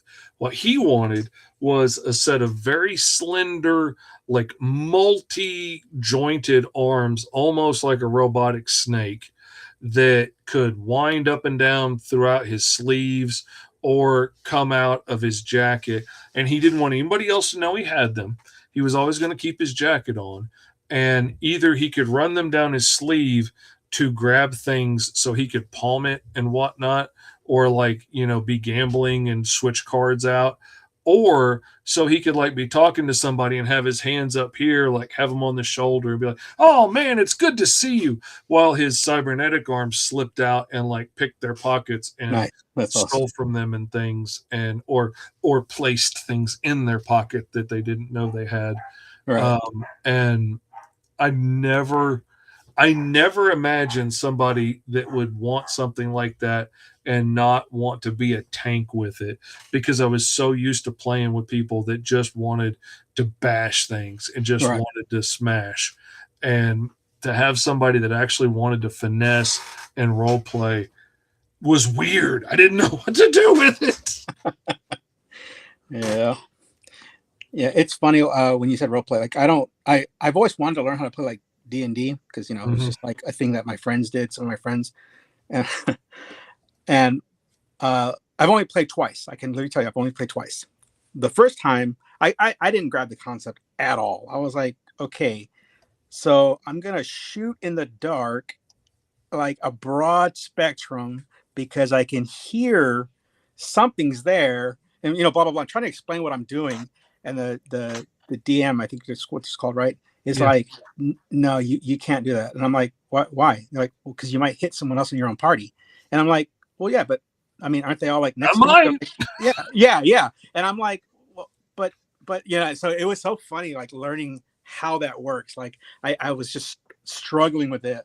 So for me, role playing is basically Hero Quest. That's my level of role playing as far as games are concerned. Like I just never grasped onto it, but I do love watching people play like D&D or hearing stories about it, especially when it's like somebody you don't expect and you're just like, oh wow, that's into this. And I'm like, wow.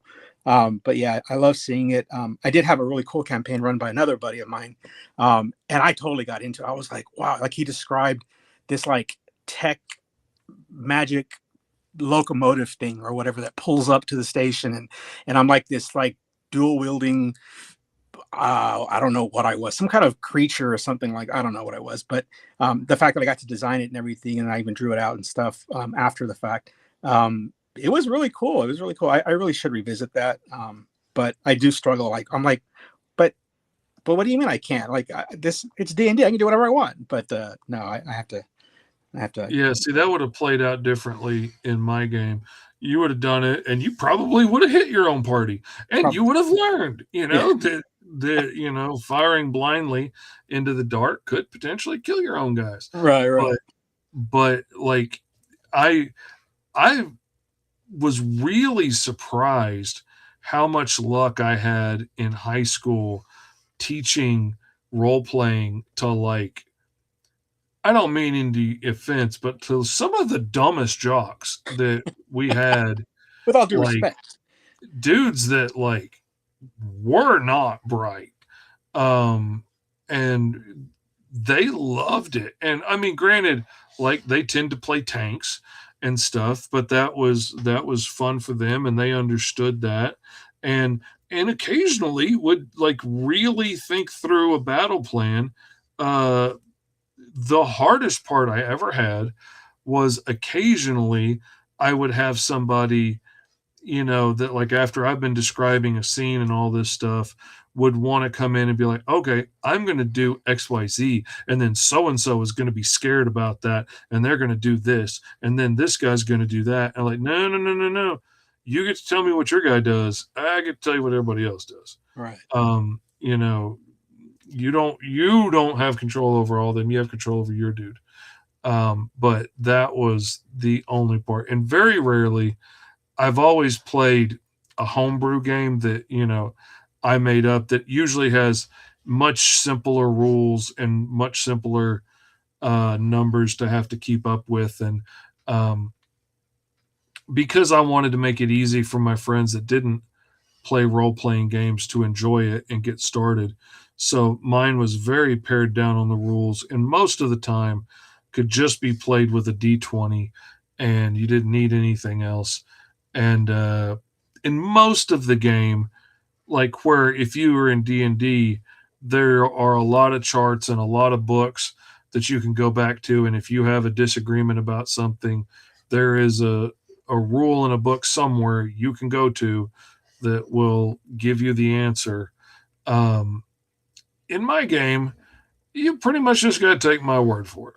Right. And occasionally somebody would be like, whoa, that doesn't seem fair, Right. because either they wanted to do what they wanted to do, or the way they enjoyed games was being a rules lawyer and being able to argue about rules and trying to make something ridiculously overpowered because of a glitch in the rules. Like, Right. that was what they found fun. And you can't do that in a game that doesn't have a bunch of books that you can study for months to try and come up with some way to trick you. And aha, I got you. You just have to trust me. And I always try and be as fair as I can possibly be. And, like, I take, what do you want to do? And who is your character? What have they done before? What are their skills? And then I give you a number to hit to try and do that thing.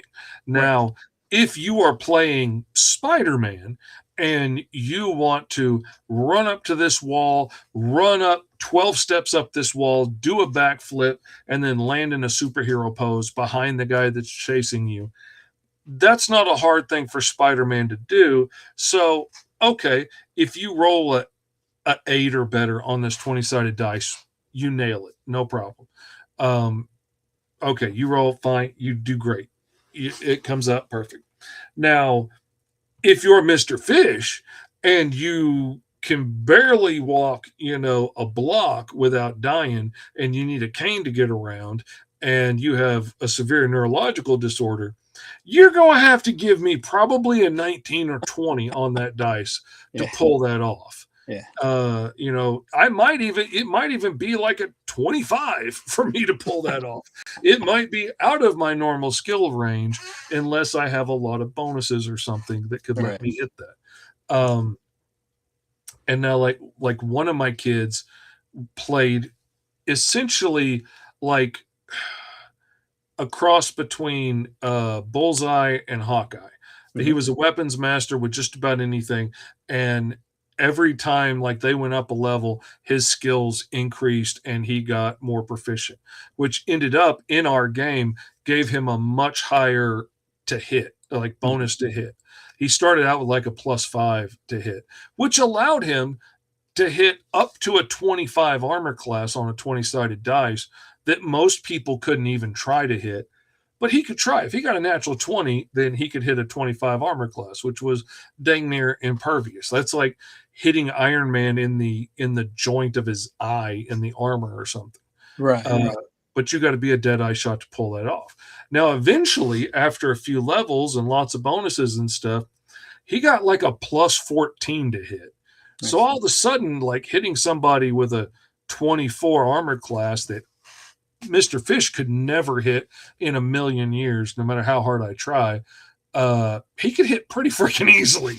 And but that also let me put him up against bigger and tougher guys with bigger bonuses and could do more damage, and got into some really exciting fights and stuff.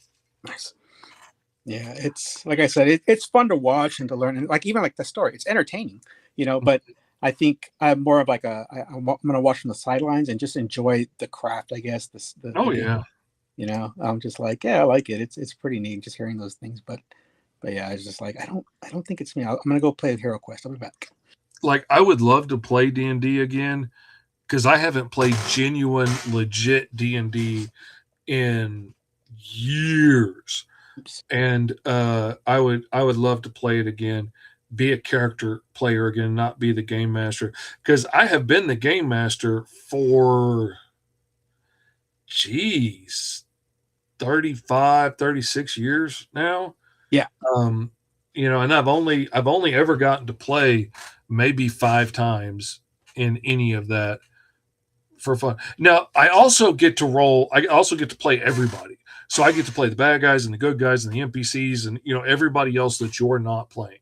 Right. So that is fun. I get to be all those characters. I never get stuck or stale or, run out of cool things to be able to do. Right.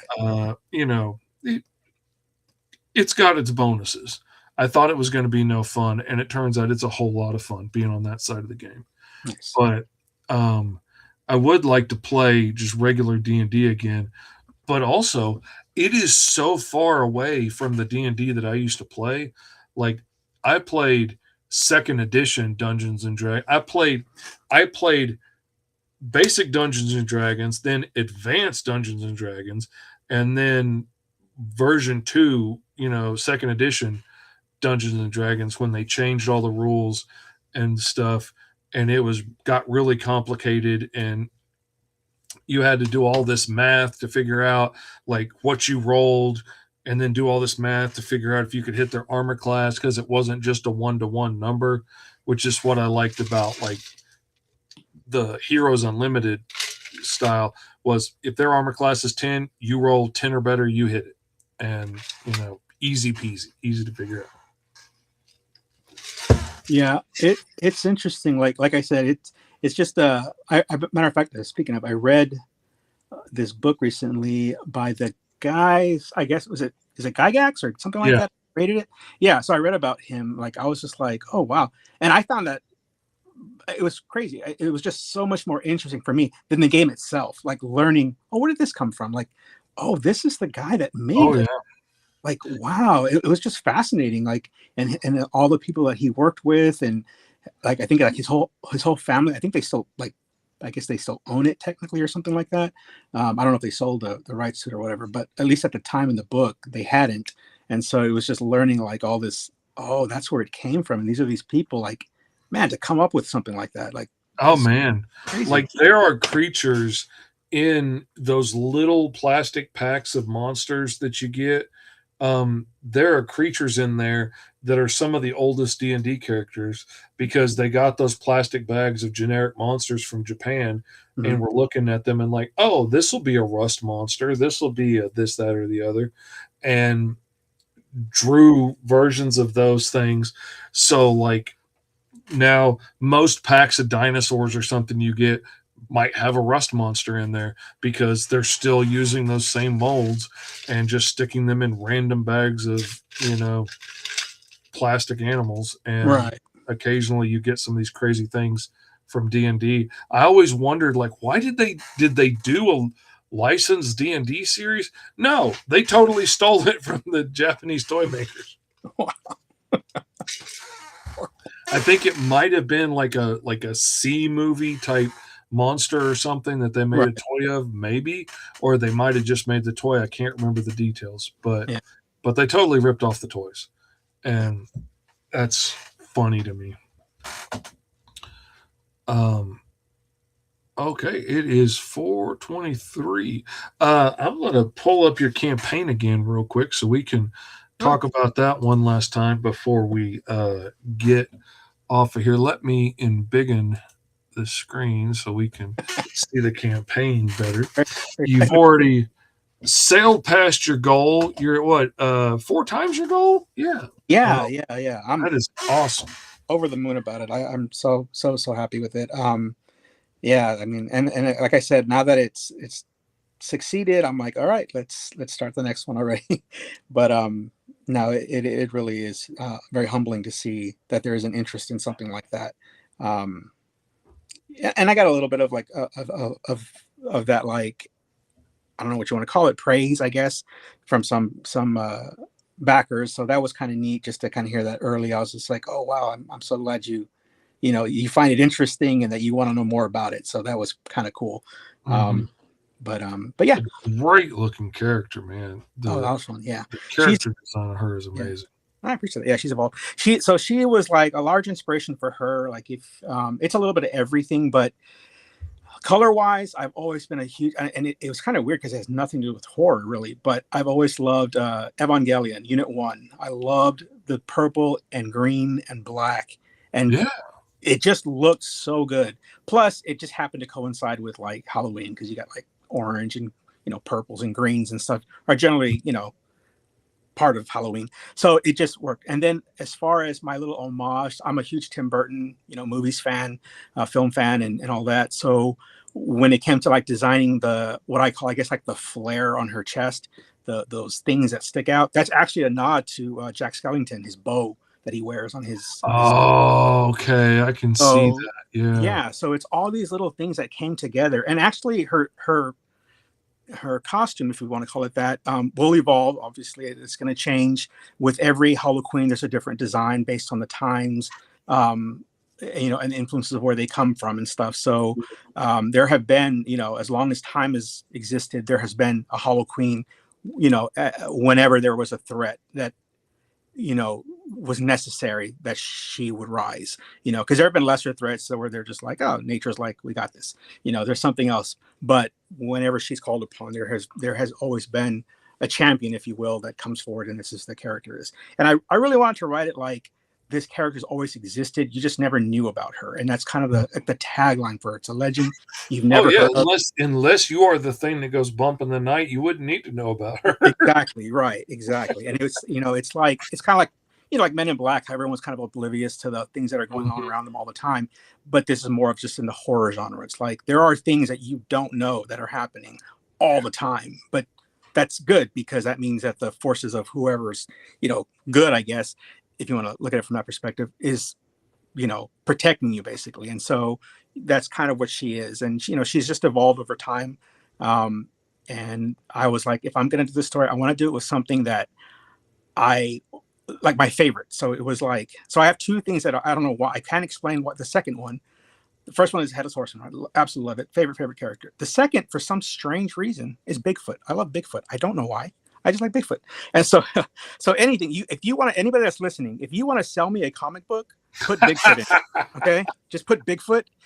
Make a Halloween Bigfoot story, and I will back the highest tier.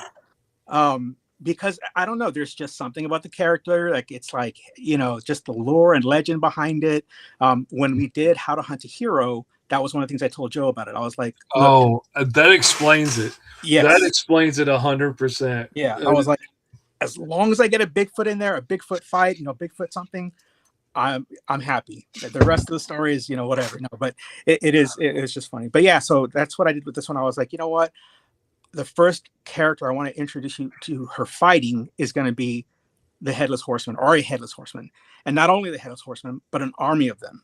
And not just an army of them, but an army of them from across all time and space and cultures and stuff. So you're going to see at some point, you're going to see a knight, which is what you see on the cover on one of those. You see the knight one. If you've ever seen or listened or watched the movie of The Green Knight from Arthurian legend, he is a Dullahan. Not a lot of people know that, but he's a Doulahan. He's more of a nature one, but he's a Doulahan. There are Celtic, there are Viking, there are Scottish. It's everywhere. And a matter of fact, the cover that Gilbert did was based on the legend of the Headless Horseman in Texas. There is a Headless Horseman named El Vaquero, and he was a cattle rustler who was captured, beheaded, and then he became this legend, to warn other cattle rustlers, not to do it, basically. And he wanders the plains of Texas. And this has been around since the 1800s or something like that. But not a lot of people know about it, And I was just like, yeah, we have here in Texas, we have our own Headless Horseman. And so you'll see it. The Doulahan are everywhere. And it just gives me a broad spectrum of things to tell about this story, about this character and stuff. So yeah, I'm excited about it. I hope, you guys find it as interesting as I did. Writing it and creating it and just drawing it has been, such a fun adventure. And like I said, I'm just passionate. I'm just excited. I get really giddy when I get to start talking about it and stuff like that. So I hope that you see that passion in there in the book itself, and that you pick it up. Oh yeah, it looks awesome, man. It looks awesome. I'm already a fan of the How to Hunt a Hero books. It's such a brilliant idea, and they're such nice looking books. Man, I can't wait to dig into this and check it out, man. And these covers, man, you went above and beyond with these artists on these covers, man. Oh yeah, it was one of these awesome. And all of them, they were all great to work with. I cannot believe I can, because I've seen their work, and that's why I reached out to them. But I was just blown away. They exceeded every expectation, and all of them, they were like, hey, what do you think of this? And for the most part, I'm like, yeah, man, that's great. And I would suggest something here and there. But even when I did that, they would just blow it out of the water if I even suggest a small thing. So if you look at the Gilbert Bettis cover, originally the character had a lasso, had a rope. And I was like, you know what? Oh, The legend of the Doulahan is that they will kill whoever their target is. Whoever possesses their skull, that's their target. But if you're not their target, if you look at them, they actually carry a whip of a human spine, and they will use that to lash you across the eyes to blind you just for looking at them. And so so I was like, what if we did the spine as, the lasso as a spine? And he was like, oh, and then he just went to town with it and blew it out of the way. And then he gave him the machete. I was like, dude, I would have put a sword or an axe. No, he put a machete on him. And I was like, dude, that is awesome. That's sick. It's beautiful, man. And then probably one of my favorites. Yeah, he absolutely nailed it. And then David, and I have trouble pronouncing his last name. Oh man, you talk about the E and F. It covers E and F. I was just like, holy moly! And what I loved about him is that he came. I was like, this is kind of the idea I have. These are the designs. Sketch some stuff. Whatever you feel, whatever moves you, kind of thing. And I gave him a couple loose ideas. And when he came back with that stuff, he was like, he showed me, and I'm like, yeah. I was like, well, what if we do this, this, and that? He's like, he took it from a very artistic angle and was like, well, I think if we do this, and I'm paraphrasing, but basically he was like, I think it's better if you keep it like this or do this. And I was like, all right, yeah, go for it. Do your thing and just show me. And if I like it, yeah. And man, I was just like, yeah, everything I just told you, just forget it, because that's awesome. Just keep it with what you did. I cannot improve on it. Just do that. So yeah, and Jean, her cover of the two of them clashing, the Headless Horseman and Hallow Queen clashing. I was just like, oh my God, that is beautiful. Her artwork in person, it does not do it justice. I'll have her stuff at my table so you can see other covers that she's done for me, and that's not the only one. So it's, when you see it in person, you're just like, her pencil work, her skill is just growing and growing. Every day I see her work. I post her stuff all the time because I cannot praise her work enough. But yeah, they all did. Cole cartoons, Cole Cameron, his vintage art style, that old school Halloween, 1940s flavor he had. Oh my God, I saw it and I was just like, please, please, please be available for commissions. And he just, man, I love it. He did you haven't seen. There's 3 other pieces that he did that I'm going to I'm just still deciding what I'm going to do with the artwork. Originally, they were going to be covers, but I really like the Headless Horseman one. But there's more. I have more of his stuff that he did for me, and I can't wait for you guys to see it. He's absolutely unique and just amazing. Man, y'all absolutely need to go check it out. It's Hallow Queen. It is live now. It is already funded, so it is going to be coming to pass. So you can go ahead and back it. The link is in the description. Let me go ahead and if I can find the right message in here, I will copy it and paste it into the comments as well. It won't show up absolutely everywhere, but it'll show up a lot of places. Appreciate that. Thank you. There we go. Just shared it out again. It's available on YouTube. Anyway, I know. Go check it out. Go give our man a back. He's worked really hard on this. This is an awesome looking book. He's brought in a lot of amazing people to do covers, which I know ain't cheap. And so let's give him a back and help him bring this book to life, man. I cannot wait to check this out. Thanks. Appreciate it. Thank you. Thank you. And thank you again for having me on the show. I really I know it was last minute. But like I said, man, just like going to Sleepy Hollow and just like, all these things, it was just these little stepping stones that, I just happened to talk to Lori and I just happened to reach out to you and your partner just happened to be setting up the show as it was. And I was like, if you're free, go ahead and put this in the description and we can be good to go. Yeah, I truly appreciate it. Thank you so much for that. I really do appreciate that. Thank you. Oh, 100%, man. And not often, I have a lot of people reach out to me like, yeah, can I be on Roll for Hero? And I'm like, I didn't know you draw. And they're like, oh, no, I don't draw. And I'm like, well, that's kind of what we do on this show. Right. I mean, and like, I would love to just sit around and talk about comics all day, but I can't draw and like do a really solid interview. Is kind of hard, but I can draw and do this, and it's fun I like seeing where everybody's mind goes with different things. Like it was fun for me to get to go good old fashioned like teen super adventurer dude, and you go like totally like film noir Mickey Spillane cyborg dude. Like that is I like that so much. It's a lot of fun, man. And I think like just drawing together is you get that like creative, I don't know what you call it, mojo, vibe, whatever. Oh yeah, feeding off each other. I love it. It's great. Some of my best friends have always been artists that I was always in very friendly, very passionate competition with. And like a good buddy of mine that lived in town here, he started doing aliens and stuff, and I started doing cyborg zombies, and he started doing like big life-size busts of these aliens. So I started doing little bitty miniatures, and he started putting all these details in his sculptures, got the magnifying glasses out, and I started putting buttons on their clothes and their buckles on their satchels, and like writing on the sides of the scripts, the scrolls that were sticking out of their satchel. And and we were amazing competition for each other. And he was like the guy that taught me how to make my own sculpting tools so that I could do those little bitty details that had just the bend I needed to get in the little corners that I needed with that sharp little point. And always shared anything that he knew, and I just loved it. And not afraid to lovingly call me out and be like, hey, your proportions are a little off here, or those hands are a little bit too big. Or my buddy in high school that was my first art mentor, because he was like a year older than me and way better than me, and he called out all kinds of anatomy issues I had. He was the first person to ever tell me a piece of my art was bad. And it hurt my feelings, and it made me mad. And then I listened to everything he said after that, because I realized he was the only person that was going to be honest with me. Yeah. And you need that. You honestly, as much as it sucks, you need it, because you're never going to get better if you don't.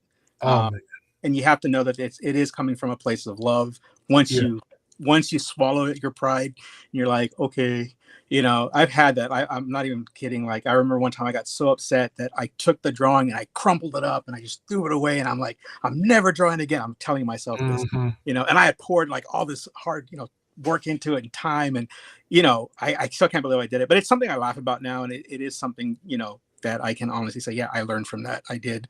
I'm like, they could have been a little bit nicer about it, but no, I know these are my best friends, mind you.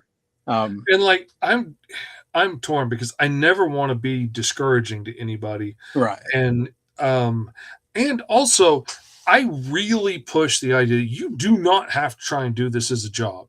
You Right. do not have to try and be the next Marvel if you're not going to, for one.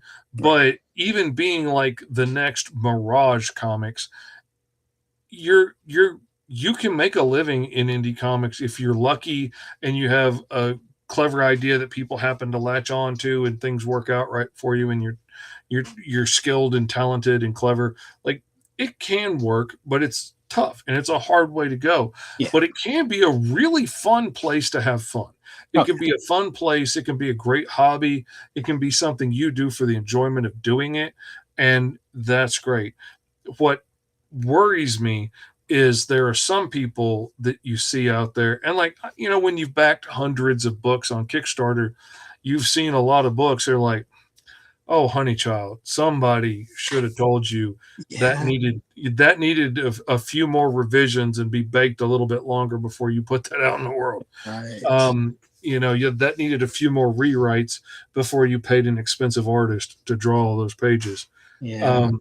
And like, I don't want to hurt somebody's feelings and be brutal like that and make them want to give up or something. That's what I'm afraid of. Yeah. But also, I've seen people put their families in really bad situations because they're like, 5 or 10 books into a series that is not good and isn't getting any better, and the numbers aren't getting any higher, but they're in this mindset, well, if I just keep doing it and grinding it out like this successful guy over here did, but that successful guy over there had good art and is a talented storyteller and, hired a professional letterer and hired a professional editor and, probably is paying a marketing team to help, advertise his stuff so that it gets more attention.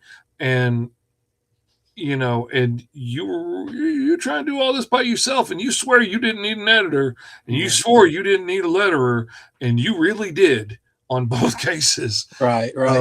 You had an honest friend that said, hey, your letters suck. Get somebody else to do those. Cause and I, it's something you have to, they say nothing, what is that saying? Something like if it's nothing ventured, nothing gained. Yeah. Like if it's easy, it's not worth it. Everything, you gotta put in the time and all that. Yeah. And and I'm also pro make your first book. Like, you are going to make mistakes. Everybody does. Right. It's part of the game. Well, what if my book sucks? Congratulations.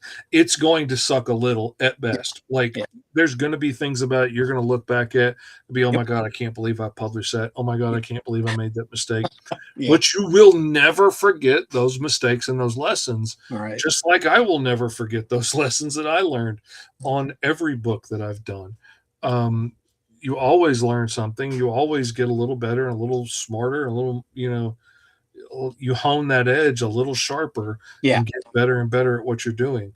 And maybe it's for you, maybe it's not. Like, I know some of the best writers I know are also happen to be like awkward dudes that can't talk to people or have really big anxiety and don't like being around crowds and, can't handle being at cons and trying to sell their books and don't want to do videos going online talking about their books. And like, if you're not going to be in the public eye trying to tell people about your stuff, it's kind of hard to get the word out about your stuff. Yeah. And so, like, that's tough, but also, like, figure that out on the small scale before you go giant. Right. Yeah. Anyway, it's. I'm going to have to get out of here because I got another show starting in 18 minutes. So That's thank awesome. you very much for coming on, man. I'm so glad we got to talk about your book. I had a lot of fun drawing with you. Yes, sir. Everybody go out and check out Hallow Queen in the description and in the comments. And where can they find you on social media, man? You can find me at Art by Rogo on Instagram. And then I'm on Facebook, but I cannot tell you. I'm not sure what I have it under right now. But my link's in the Instagram. But yeah, just Art by Rogo. It's like art_by_Rogo. Yeah, you can find all my stuff there. All right, go check it out, folks. And I will see you guys next week on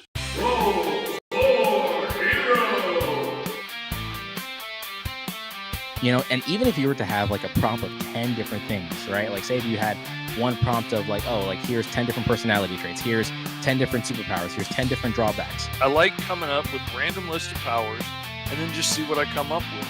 Imagine rolling just those things every single time. It's always going to vary. You know, the possibility of that happening is again like a 1 in 10 chance, but it's like it shows that there's an infinite There's possibility. always something else cool right around the corner that we can come up with because there's no end to the prompt.